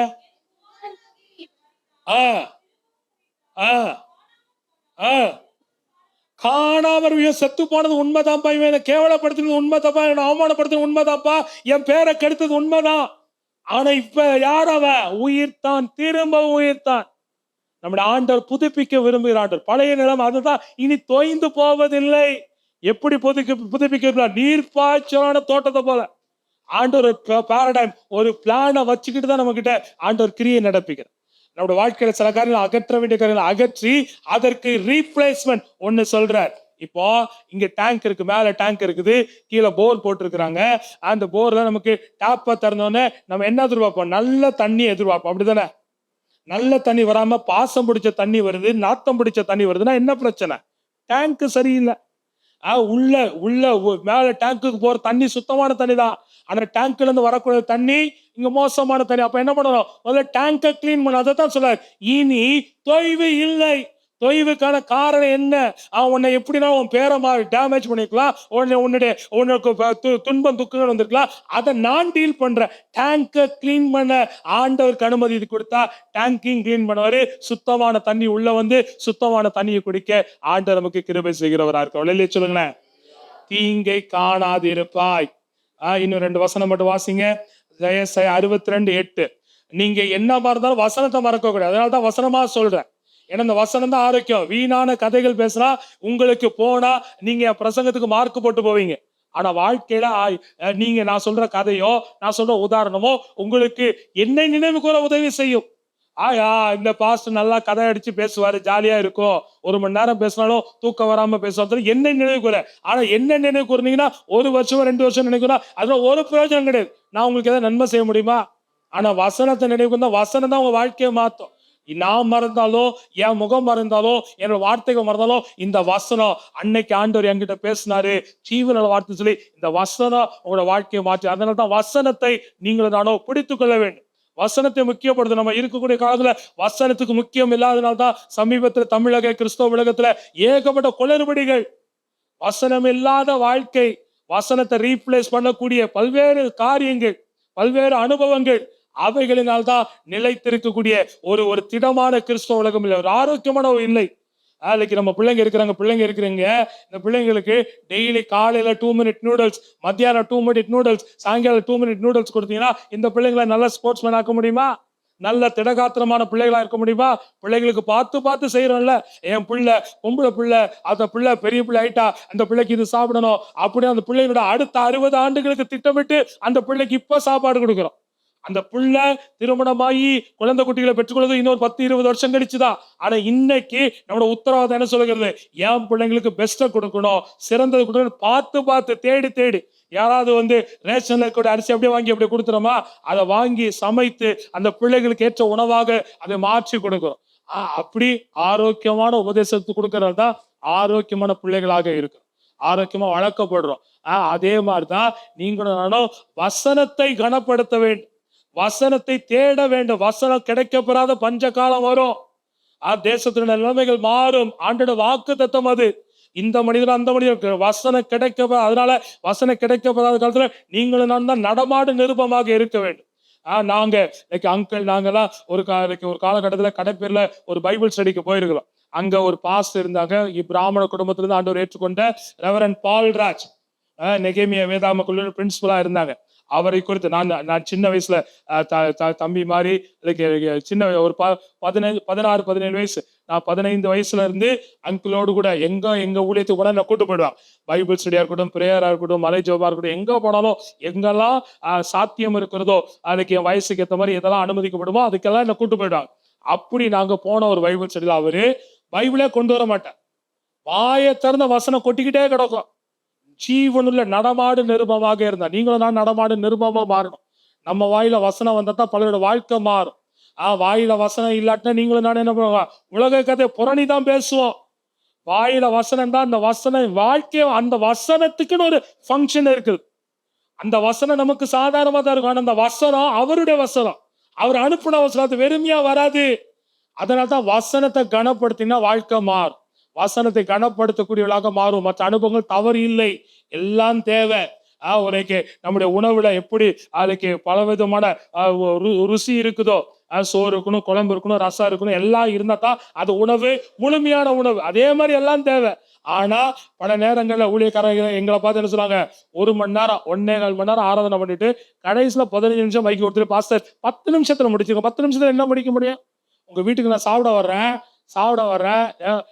வரும்போது விதவிதமான கூட்டு, விதவிதமான பொரியல், விதவிதமான அவியல், விதவிதமான படையல், விதவிதமான கபாபு எல்லாம் கொடுக்குறேன், ஐஸ்கிரீம் எல்லாம் இருக்குது. சோறு இல்லை. நான் அடிப்படையில் சோறு சாப்பிட்ற ஆளா இருந்தா, ஒரு காலத்துல சாப்பிட்டேன், இப்ப சாப்பிட முடியல. சோறு சாப்பிட்ற ஆளா இருந்தா என்ன பண்ணுவேன்? நீங்க சாப்பிடுற உணவெல்லாம் பார்த்துட்டு நல்லான்னு சொல்லி சொன்னேன், ஒரு வெறுமை இருக்குமா? நான் சோறை எதிர்பார்த்துருந்தேன், கடைசி சோறை கொடுக்காம எல்லாத்தையும் கொடுத்து ஏமாத்துது. இன்னைக்கு சபைகள் அப்படிதான் இருக்கு. ஆரோக்கியமான வசனம் இல்லை, வசனம் இல்லாட்டினா ஆரோக்கியமான பிள்ளைங்க ஆரோக்கியமா உருவாக்கப்படும், இல்லாட்டினா என்ன இருக்கும்? நூதனமான போதகம். சாவாம இருக்குது ஆத்மாக்கு, சரீரத்துக்கு கிடையாது. பூமியில பிறந்த எல்லாருக்கும் சாவு இருக்குது, மரணம் இருக்கிறது, யாரும் விதிவிலக்கல்ல. இன்னைக்கு ஏனோக்கோ எலியாவோ மரணத்தை இல்லாம அவரோட எடுத்துக்கொண்டாலும் திரும்ப பூமிக்கு மரணத்தை அவர்கள் பெற்றனுபவிப்பார் என்று வெளிப்படுத்த சொல்லுது. ஆகின நூதனமான போதகம். தேவனுடைய மனிதர்களாகிய நாங்க எல்லாமே தேவனுடைய மனிதர்கள். ஒரு பக்கம் ஆண்டவரால் பயன்படுத்தப்படுகிற, இன்னொரு பக்கம் மனுஷங்கள். நிறைகள் குறைகள் எங்களுக்கு இருக்கத்தான் செய்யும், ஆசைகள் தேவைகள் எங்களுக்கு இருக்கத்தான் செய்யும். ஆகையினால அந்த பாஸ்டர் சொல்லிட்டாரு, இந்த பாஸ்டர் சொல்லிட்டாரு, அந்த பிஷப் சொல்லிட்டாரு, அந்த பாஸ்டர் இந்த பாஸ்டர், நாங்களா உங்களுக்கு ஜீவனை கொடுத்தோம், நாங்க உங்களுக்கு மரித்தோம். எங்க வார்த்தை நீங்க அவ்வளவு கனம் பண்றீங்களே. வசனத்தை கனப்படுத்தினாதான் வாழ்க்கை மாறும். எங்களை கனப்படுத்துறீங்கன்னா நீங்க எங்களை பிரியப்படுத்துவீங்க, நான் உங்களை பிரியப்படுத்துவோம். நம்ம ரெண்டும் ஒருத்தர் பிரியப்படுத்தி கடைசியில தேவ திட்டத்தை விட்டு இழந்து போவதாக காணப்படும். அதுதான் சமீப நாட்கள் நடக்கக்கூடிய காரியம். வசனத்துக்கு முக்கியத்துவம். பெராயா பட்டணத்தை தான் செஞ்சாங்க. வசனம் இப்படி சொல்லுதா? வசனம் இன்னும் இந்தியால எத்தனையோ மக்களுக்கு முழு பைபிள் கிடையாது. தமிழ் பேசுற, தெலுங்கு பேசுற, மலையாளம் பேசுற நம்ம பாக்கியவான். நம்ம மொழியில நம்ம கையில வாங்குற விதத்துல கையெடுக்க கத்துட வார்த்தை எத்தனை பேர் படிக்கிறோம்? ஆண்டவர் இஸ்ரேல் ஜனங்களை பார்த்து புலம்புல அதே காரியத்தை நம்மள ஏன் பைபிளை எழுதி கொடுத்தோம்பா, அந்நிய காரியமா. மற்ற காரியத்துல அறிவு இருக்கிறது. இன்னைக்கு அரசியலை பத்தி பக்கம் பக்கமா வண்டியா.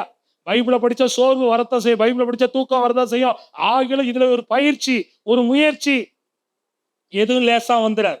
புரியுதுல? யோகான்றான யோகா என்ன பண்ணோம்? உடம்புக்கு வளைச்சாதான் காலை 5 மணிக்கு எஞ்சிச்சாதான் யோகா செய்ய முடியும். எந்த காரியமும் முயற்சி இல்லாம வராது. லேசா நோகாம நொங்குதிங்கிற அது வாழ்க்கை கிடையாது.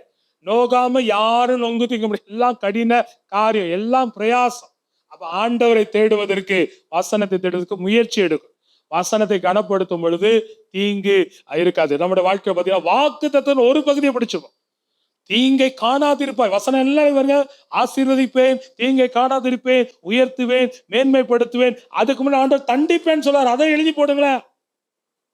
ஆண்டோட வாக்கு தத்துவம் எப்பயுமே கண்டிஷன். அந்த ரங்கத்தில் பார்க்கிற உன் பிதா தாமே வெளியரங்கமாய் பலனளிப்பார். ஓகே, அந்த ரங்கத்துல கரெக்டா இருக்கிறோமா?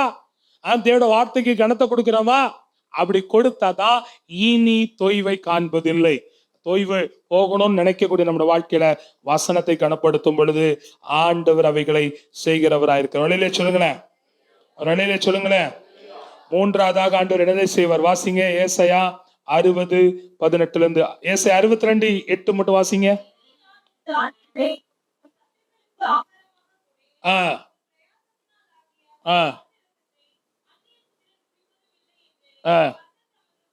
வல்லமையுள்ள புயத்தின் மேல் ஆணையிட்டார். ஆண்டவர் ஆணையிட்டு சொன்ன வாக்கு, இனி சத்துருக்கள் மேற்கொள்வது இல்லை. 60ஆம் அதிகாரம் 18-20 3 காரியத்தை ஆண்டவர் சொல்றார். வாசிங்க.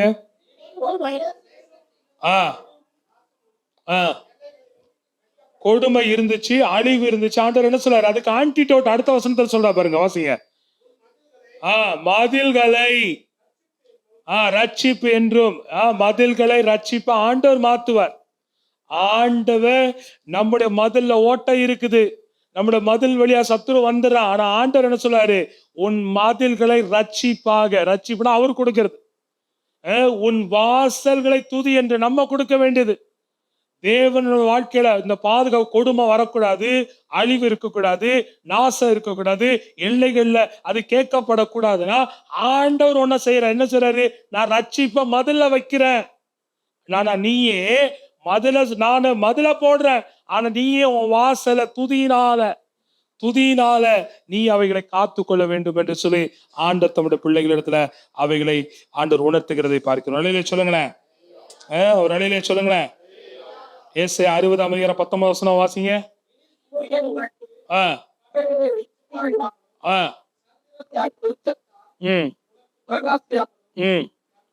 கர்த்தரே உனக்கு நித்திய வெளிச்சமும் அவரே உனக்கு மகிமையுமாயிருப்பார்.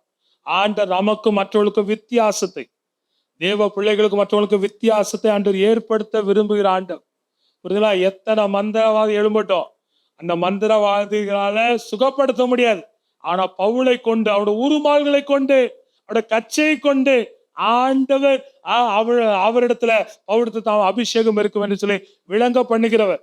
நீங்களும் நானும் தானியேலை போல பொருத்தனை பண்ணி ஆண்டவருக்காக இப்படித்தான் வாழுவேன், கிறிஸ்தவ வாழ்க்கைன்னு ஏனோதானோ எப்படியோ வாழ்ற வாழ்க்கை இப்படித்தான், நமக்கு ஒரு ஒழுங்கு இருக்கிறது. தலை சீவினாலோ முடி வெட்டினாலோ உடை உடுத்தினாலோ பேசினாலோ ஆண்டவரை பிரதிபலிக்கிறவர்களாக வாழ வேண்டும். ஏனோதானன்ற வாழ்ற வாழ்க்கை கிறிஸ்தவ வாழ்க்கை அல்ல. அதனாலதான் உலகத்தானே சொல்ல, நீ எல்லாம் கிறிஸ்தவனா? அவனுக்கு தெரிந்த நேரத்துல கேட்கிறேன், ஏப்பா ஏசுநாதரை போல நீ இல்லையப்பா. ஏன்னா அவனுக்கு ஏசுநாதரை பத்தி அவன் தெரிந்திருச்சிருக்கான். அதுதான் நம்ம இடத்துல இருக்கிற சவால். ஆகையினால நீங்களும் நானும் ஆண்டவர் நமக்கு ஒரு வித்தியாசத்தை, தானியேலோட வாழ்க்கையில வித்தியாசத்தை ஏற்படுத்தின ஆண்டவர் நம்முடைய வாழ்க்கையிலையும் வித்தியாசத்தை ஏற்படுத்துகிறவராக இருக்கிறார். இது முதலாவது நான் வலியுறுத்த வந்த காரியம். இனி தொய்வு இல்லை. அதுக்கு மேல ஆண்டவர் என்ன பண்றாரு? அதுக்கு மேல என்ன சொல்ற? திருவாசிகம் 31:12 கடைசி பகுதி, எரேமியா 31:12. 31:12 எரேமியா 31:12. அவர்களுடைய ஆத்துமா, ஆண்டவர் சில காரியம் நம்ம வாழ்க்கையில் நெகட்டிவிட்டியை ரிமூவ் பண்ணக்கப்புறம் அவர் சொல்லாரு, நான் அதுக்கு பதிலா உன் வாழ்க்கையில இதை ரீப்ளேஸ் பண்ணுவேன். உன் வாழ்க்கையில தொய்வு இருந்தது உண்மைதான்ப்பா, அந்த தொய்வை நான் டீல் பண்ணிக்கிறேன், அந்த தொய்வை நான் அகற்றிடுறேன், அந்த தொய்வை உங்ககிட்ட வராதபடிக்கு நான் பாதுகாத்துக் கொள்றேன்னு சொல்லி ஆண்டவர் ப்ராமிஸ் பண்றாரு. அடுத்து என்ன சொல்லாரு? ஒரு நெகட்டிவிட்டி, அங்க மேல இருக்கக்கூடிய குப்பை அகற்றப்பட்டதுக்கு அப்புறம் நல்ல தண்ணி டேங்க்ல வந்தா தான் டேங்க்ல பைப்புல வரும். கெட்ட தண்ணி அகற்றியாச்சு, பாசத்தை அகற்றியாச்சுன்னு டேங்க் எம்டியா இருந்துச்சுன்னா பைப்பை திறந்தா தானே காத்து தான் வரும். ஆண்டவர் சொல்லாரு, நான் நெகட்டிவிட்டி ரிமூவ் பண்ணிட்டேன்ல, அடுத்து நான் என்ன பண்ணுவேன்? உன் வாழ்க்கையில நான் நீர் பாய்ச்சலான தோட்டத்தை போல, ஏதோனை போல உன்னை மாற்றுவேன் என்று சொல்லி ஆண்டவர் அவ்விதமாய் சொல்லுகிறார். ஆண்டவர் இதை எவ்விதமாய் வாழ்க்கையில் நிறைவேற்றுவார் என்று சொல்லி 3 வசனங்களை மாத்திரம் வாசித்து, இதே அதிகாரத்துக்கு 3 வசனங்களை வாசித்து நிறைவு செய்ய விரும்புகிறேன். முதலாவதாக வாசிங்க 25ஆம் வசனம்.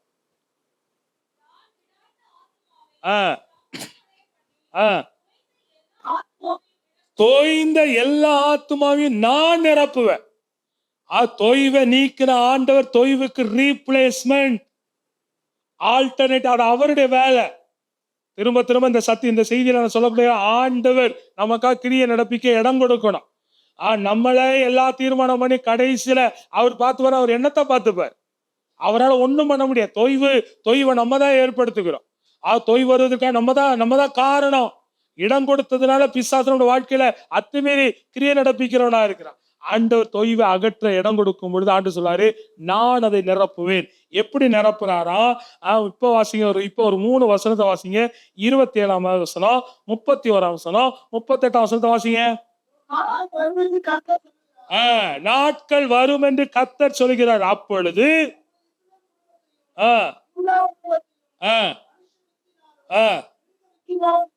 விதைப்பேன். ஆண்டவர் விதைக்கிறார், நம்ம விதைக்கிறதல்ல. ஆதியாகமத்துல என்ன வாசிக்கிறோம்? ஈசாக்கு விதை விதைத்தான், கர்த்தர் 100 ஆசீர்வதித்தார்.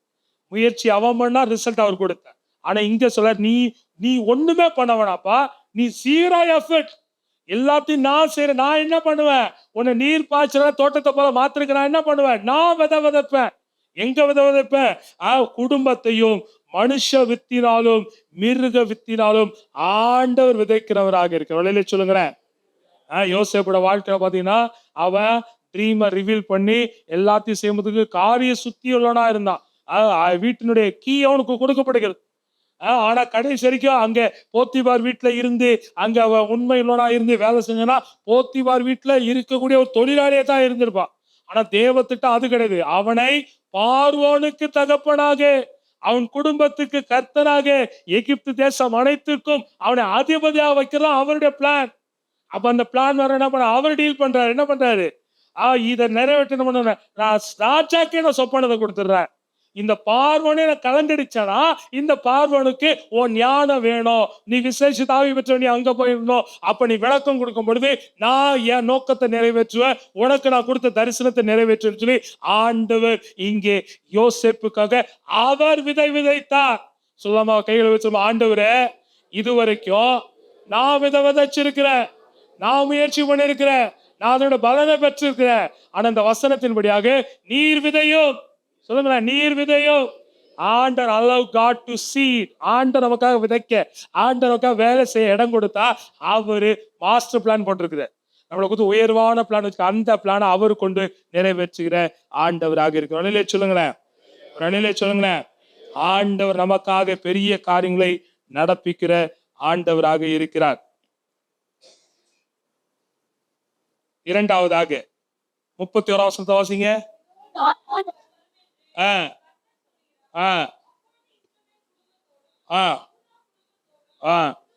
புது உடன்படிக்கை. யாத்ரா 34:10 ஆண்டு சொல்லாரு, நான் உடன்படிக்கை பண்றேன்ப்பா, உனக்கு நானு அதிசயத்தை செய்வேன். ஏதோ ஒரு அதிசயம் கிடையாதுப்பா, பூமியில எங்கும் செய்யப்படாத அதிசயம், யாரும் கேட்காத பார்க்காத அதிசயம், எல்லாரும் கண்ணுக்கு முன்னாடி செய்வேன்னு சொல்லி ஆண்டவர் புது உடன்படிக்கை பண்ணுகிறவராக இருக்கிற. சொல்லுங்களேன், ஆண்டவர் சொல்ற, நான் உடன்படிக்கை பண்றேன், உன்னிமித்தமாக தேசங்கள் ஆசீர்வதிக்கப்படணும், உன்னிமித்தமாக என் ரட்சிப்பின் செய்தி கடந்து போக வேண்டும் என்று சொல்லி எவ்விதமாக இஸ்ரவேல் ஜனத்தை ஆண்டவர் பயன்படுத்த போகிறார் என்கிறதை அடுத்த 2 வசனங்கள் 32, 33, 34 ஆண்டவர் பாதை வெளிப்படுத்துகிறதை பார்க்கிறோம். கடைசியாக 38 வசனத்தை வாசிங்க. ஆண்டவர் எப்படி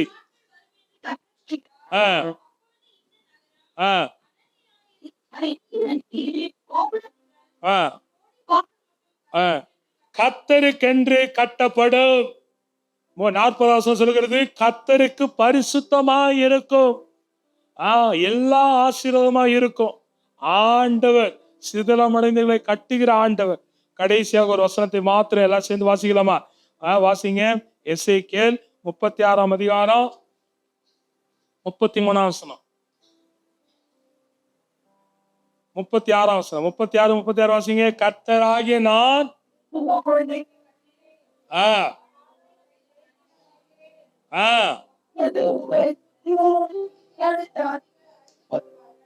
ஆண்டவர் இதை வாக்காக சொல்லுகிறார். எசேக்கியேலின் மூலமாக சொல்றார். ஆண்டவர் என் வாழ்க்கையில தீங்கு அகற்றணும், என் பேரை மாத்தணும், எனக்கு தீங்கு வரக்கூடாது, ஆண்டவர் எனக்கு வந்து நீர்ப்பாய்ச்சான தோட்டத்தை மாத்தணும் அப்படின்னு ஆண்டவர் செய்வதற்கு நாம் என்ன செய்யணும்? ஏற்கனவே ஒரு பாயிண்ட் சொல்லிட்டேன், ஏற்கனவே ஒரு குறிப்பு சொல்ல, கர்த்தர் நடுவுல இருக்கணும். கர்த்தர் நடுவுல வைக்காம இருந்தா கேட்கக்கூடிய வார்த்தை தண்ணியில எழுதினது போல சமானம். இந்த கூட்டத்தை முடிஞ்சு வெளியில போனோன்னு இந்த காதை வாங்கி இந்த காதோடு வெளியே போயிடும். கர்த்தர் நடுவுல இருந்தா அவர் நினைவுபடுத்துவார். அதான் அவருடைய வேலை, அதான் ஆவியானோட வேலை. அதுக்காக சபைக்கு வர வசனத்தை ஏன் கேட்கிறோம், வசனத்தை ஏன் போதிக்கிறோம்? இந்த வசனத்தை நாங்க சொல்லிட்டு போயிடுவோம், இந்த வசனத்தை அவரு எடுத்துக்கொண்டு அதை என்னோட வாழ்க்கையில விதைத்து அது 30 60 100 விளைச்சது ஆவியானவரோட வேலை. ஆவியானவர் வந்து வெறும் பாட்டு படம் இறங்கிட்டு போற ஆளு கிடையாது. வசனம் வார்த்தையை மகிமைப்படுத்துகிற ஆண்டவர், குமாரனை மகிமைப்படுத்துகிற ஆண்டவர். எங்கெல்லாம் வார்த்தை பேசப்படுகிறாங்க ஆவியானோட செயல். பாவத்தை குறித்து நீதியை குறித்து கண்டித்து உணர்த்துகிறது பரிசுத்தான வேலை. அப்ப வார்த்தையை அவர் அசைபோட வைப்பார், அதை நினைவு கூற வைப்பார், அதற்கு கீழ்ப்படிய வைப்பார். ஆண்டவர் நமக்கு எனக்கு தீங்கு அகற்றுவேன், பேரை மாத்துவேன். நம்ம என்ன பண்ணணும்? வாசிங்க, 2 வசனத்தை வாசிக்க முடியாது கேட்கிறேன். ஆதியாகமம் 35 அதிகாரம் 2-4 வசனத்துல ஆண்டவர் யாக்கோபு சொல்றாரு, நீ உங்க வீட்டுல கூட அசுத்தத்தை நீக்கி போட்டிருப்பா, கருவாளி மரத்துக்கிட்ட புதைச்சு போட்டிருப்பா. நான் உன்னை யாக்கோபுல உன்னை இஸ்ரவேலா உன் பேரை மாத்திரேன்னு ஆண்டவர் சொன்ன. ஆண்டவர் பேரை மாத்திரம் என்ன பண்ணணும்? வாழ்க்கையை மாத்தணும். உலகத்தை சொல்ல பேரை மாத்திரம் லைஃப் மாறிடும் அல்ல, கெட்டப்ப மாத்திரம் லைஃப் உலகத்தனுடைய கருத்து. ஆனா ஆண்டவர் கெட்டப் இல்லப்பா, உன் வாழ்க்கை மாறணும், பேரு மட்டும் மாற கிடையாது. பேருக்கு ஏத்த மாதிரி நீ இஸ்ரவேலா இருக்கணும்னா உன் வாழ்க்கையில தீமை அகற்றணும், கீழ்ப்படியாம அகற்றணும், பரிசுத்தமற்றது அகற்றப்படணும். நமக்கு தெரியும், ஆண்ட டெய்லி நம்மகிட்ட பேசிருக்க. ஒவ்வொரு நாள் காலையில, நேற்று தினத்துல கூட இரவுல பேசுவாங்க சொன்னா, ஒவ்வொரு நாள் லைஃபை ஸ்டார்ட் பண்ணும்போது ஒவ்வொரு நாள் காலையில் ஸ்டார்ட் பண்ணும் 0 ஸ்டார்ட் பண்ணணும். ஆண்டவரே நான் வெறுமை, எனக்கு ஒண்ணுமே தெரியாது. நேற்றைய தினத்தை அனுபவத்தோடு கூட இன்னைக்கு இருக்க கூடாது. நேற்று கத்தர் பேச வச்சார், கேத்தர் ஊழியங்களை செஞ்சோம், ஓகே. இன்னைக்கு we are every day, ஒவ்வொரு நாளும் ஃப்ரெஷ்ஷா தான் ஸ்டார்ட் பண்ணணும். ஒவ்வொரு நாள் புதிய மன்னாவை சார்ந்து இருக்கணும். ஒவ்வொரு நாள் புதிய ஆண்டவரை நேற்று தினத்துல இந்த மாதிரி இன்னைக்கு எனக்கு புது கிருபையை தாங்க, புது மண்ணாவை தாங்க, புது அனுபவத்தை தாங்க, என்ன ரத்தத்தினால் கழுவுங்கன்னு சொல்லி இருக்கும் போது ஆண்டவர் கழுவி சுத்திக்கிறது, பாத்திரம் நிரம்பி ஓடாது. நேற்று இருந்த தண்ணி இருந்துச்சுன்னா இன்னைக்கு பாத்திரம் நிரம்பி ஓடாது, வலிஞ்சுதான் ஓடும். அது ஆசீர்வாதம் கிடையாது. உள்ள இருக்கக்கூடிய தண்ணியை நல்ல தண்ணியை கலந்து வரும். பாத்திரம் எம்டியா இருந்தா, சுத்தமா இருந்தா ஆண்டவர் நிரப்பி தேசங்களுக்கும் பட்டணம். அப்ப நம்மளோட வாழ்க்கையில அகற்ற வேண்டிய காரியங்களை, நீக்க வேண்டிய காரியங்களை, அப்புறப்படுத்த வேண்டிய காரியங்களை, தீயில விட்டு எரிக்க வேண்டிய காரியங்களை எரிக்கணும். அது டெம்பரரியை வச்சு அது காலத்துக்கும் பிரச்சனை. இஸ்ரவேல் ஜனங்களோட வாழ்க்கை அதுதான். தேசத்தை, இதை கானானியரை, ஏத்தியரை, எபிசி எல்லாத்தையும் துரத்துப்பா, இந்த தேசம் உனக்குன்னு சொன்னது. அப்படி செஞ்சாங்கன்னா இன்னைக்கு வரைக்கும் பிரச்சனை கிடையாது. எல்லாரையும் பக்கத்துல வச்சு அவங்க கிட்ட பெண் எடுத்து பெண்ணு கொடுத்து ஆண்டவர் கிட்ட புத்திசாலியா நடக்கிறான். ஆண்டவருக்கு ஃப்ரெண்ட்ஷிப் வைக்க தெரியாத உலகத்தோடு கூட ஆண்டவர் சொல்ல, வேணாம்ப்பா, இந்த தேசத்தை உனக்கும் தான் கொடுக்கிறேன். What is your exclusive privilege? You have to have it exclusively. Compromise பண்ண, அட்ஜஸ்ட்மெண்ட் கிடையாது. ஆண்டவர் அப்படியே அட்ஜஸ்ட் பண்ண ஆண்டவர் கிடையாது. நீ என்னதான் முகமுகமா பார்த்தினானோ, கோவப்பட்டானா நீயே கானான பார்க்க முடியாது. உனக்கு எண்டு இந்த மோவாபிய மழையோடு கூட முடிஞ்சு போச்சு. அதான் மோசே காட்டுல பெரிய ஆட்கள் நம்ம நம்ம மோசே மாதிரி, ஆபிரகாம் மாதிரி ஆண்டவருக்கு உதவி செய்யலாம். இதை பண்ணலாம் அதை பண்ணலாம் கணக்கு பண்ணீங்கன்னா நம்ம வாழ்க்கையில வருத்தத்தை தான் அதிகரிக்கும். ஆனால் ஆண்டவர் எதை நீக்க சொல்லாரோ absolute obedience, implicit obedience, 100% obedience. அப்படி ஒபே பண்ணா நம்மளும் தப்பிச்சிருவோம், பிள்ளைங்களும் தப்பிச்சிருவாங்க. ஆபிரகாமும் தப்பிச்சா, அவன் பிள்ளைங்க இன்னைக்கு ஆசிரியர் காரணம் ஆபிரகாமுடைய கீழ்ப்படிதல். அந்த நியாயாதிபதி புஸ்தகத்துல அவங்க தப்பிச்சுக்கிட்டாங்க, ஆனா பிள்ளைங்க மாட்டிக்கிட்டாங்க. விபச்சார பாவத்துல, விக்கிரக ஆராதனையில, தேசத்துல சண்டைகள், கோத்திரத்துல சண்டை. 3 யாத்ரா நியாயாதிபதி புத்தகத்திலிருந்து வரக்கூடிய காரியங்கள். இரண்டாவதாக, ஆண்டவனோட வாழ்க்கையில கடந்த காலத்தை மறக்க கூடாதுன்னு சொல்றாரு. வசனத்தை மட்டும் குறிச்சுக்கோங்க. எரேமியா 31:21. ஆண்டவர் நம்முடைய வாழ்க்கையில் நடத்தி வந்த பாதையில மறவாதபடிக்கு, மறவாமல் நினைத்தீரேன்னு அவரை பாடுறோம். அவர் சொல்றாரு, என்ன எனக்கும் நீ நிறைய வாக்கு பண்ணியே, இந்த வருஷத்துல அதை பண்ணுவேன், இதை பண்ணுவேன், இப்படி பண்ணுவேன், அப்படி பண்ணுவேன்னு சொன்னியப்பா. என் வாக்கெல்லாம் நீ மறந்து போய் இருக்கிறியப்பா. ஒவ்வொரு நாள் ஆண்டு நமக்கு நம்ம ஆண்டவருக்கு நிறைய வாக்கு தத்தங்களை கொடுத்துருக்கு. ஆண்டவர் சொல்றாரு, நான் கொடுத்ததை நான் செய்யணும்னா நீ சொன்னதை செஞ்சிருப்பா, செஞ்சுட்டு அவன் வாழ்க்கை ஆசீர்வாதமா இருக்குன்னு சொல்லி ஆண்டவர் சொல்ல. கண்களை மூடி தலைகளை தாழ்த்தி, கர்த்தர் நம்முடைய வாழ்க்கையில இனி தொய்வை காண்பதில்லை. There is a full stop. There is an end, a permanent end, a permanent solution, a complete and authoritative, a decisive change in our lives. That's what God has planned. இனி தொய்வை காண்பது. அந்த ஆத்மா தொய்வுல இருக்கிறது, வேதனையில இருக்கிறது, துக்கத்துல இருக்கிறது. சர்ச்சுக்கு போய் சோமனி பார்த்தோம், பிரச்சனை மாறலையே, தொடர்கதையா இருக்குதே அப்படின்னா ஆண்டவர் அந்த பிரச்சனைகளினால் வரக்கூடிய தொய்வை மாற்றுகிறார். அது ஏற்படுத்துற அந்த சோர்வை, அந்த நெகட்டிவிட்டிவை ஆண்டவர் மாற்றுவார். காரியங்கள் மாறுதலாய் முடியும். கர்த்தர் உங்களை குறித்து, என்னை குறித்து ஒரு நோக்கம் முடியும். நீர் பாய்ச்சலான தோட்டத்தை போல மாற்றுவார் நம்ம ஆத்மாவை. நீர் பாய்ச்சலான தோட்டத்தை போல மாற்ற நல்ல பிதாவே, ஆண்டவரே, இந்த நாளிலே நாங்கள் நினைவு கூர்ந்த வசனங்களுக்காய் ஸ்தோத்திரம். ஆண்டவரே, பல நேரங்கள்ல எங்களோட ஆத்மாவுக்கு தொய்வை நாங்கள் ஏற்படுத்தி இருக்கிறோம், எங்களோட தீர்மானங்களை ஏற்படுத்தி இருக்கிறோம், எங்களோட முயற்சிகளை ஏற்படுத்தி. ஆண்டவரே, பல நேரம் ஆண்டவரே நாங்க டிரைவர் சீட்ல உட்கார்ந்து எல்லாத்தையும் செய்ய நினைக்கிறதுனாலதான் பல நேரங்கள்ல குழப்பம் இருக்குது. பல நேரங்கள் ஆண்டவரே எங்களுடைய வாழ்க்கையில இது என்லெஸ்ஸா இருக்கு. ஆண்டவரே, இன்னைக்கு எங்களுக்கு நினைவுபடுத்தி ஆண்டவரே, எங்களோட லைஃப்ல நீங்க சென்டர் ஸ்டேஜ் எடுக்கணும். ஆண்டவரே, நீங்க எங்களோட வாழ்க்கையில டிரைவரா இருக்கணும். ஆண்டவரே, எங்க சுய புத்தியும், எங்க அறிவு, எங்களோட ஞானம், எங்களோட பழைய அனுபவம் அதை சார்ந்த அல்ல. ஆண்டவரே, உண்மை சார்ந்து நாங்க இருக்க கர்த்தர் எங்களுக்கு கிருபை தர வேண்டுமா ஜெபிக்கிறோம். ஒரு வார்த்தை கேட்ட ஒவ்வொரு தேவ பிள்ளைகளை அறிகிறேன். இந்த 4 மாதங்கள் நடத்தின ஆண்டவர் இந்த 5வது மாதத்துல நம்முடைய பிள்ளைகளோடு கூட இருந்து நம்முடைய பிள்ளைகளுக்கு நீர் கொடுத்த வார்த்தைகளை, வாக்குத்தத்தங்களை வாழ்க்கையில பூரணமாய் நிறைவேற்றணுமா ஜெபிக்கிறோம். சகல துதிகனமே உமக்கே செலுத்துகிறோம். இயேசுவின் மூலம் ஜெபிக்கிறோம் நல்ல பிதாவே.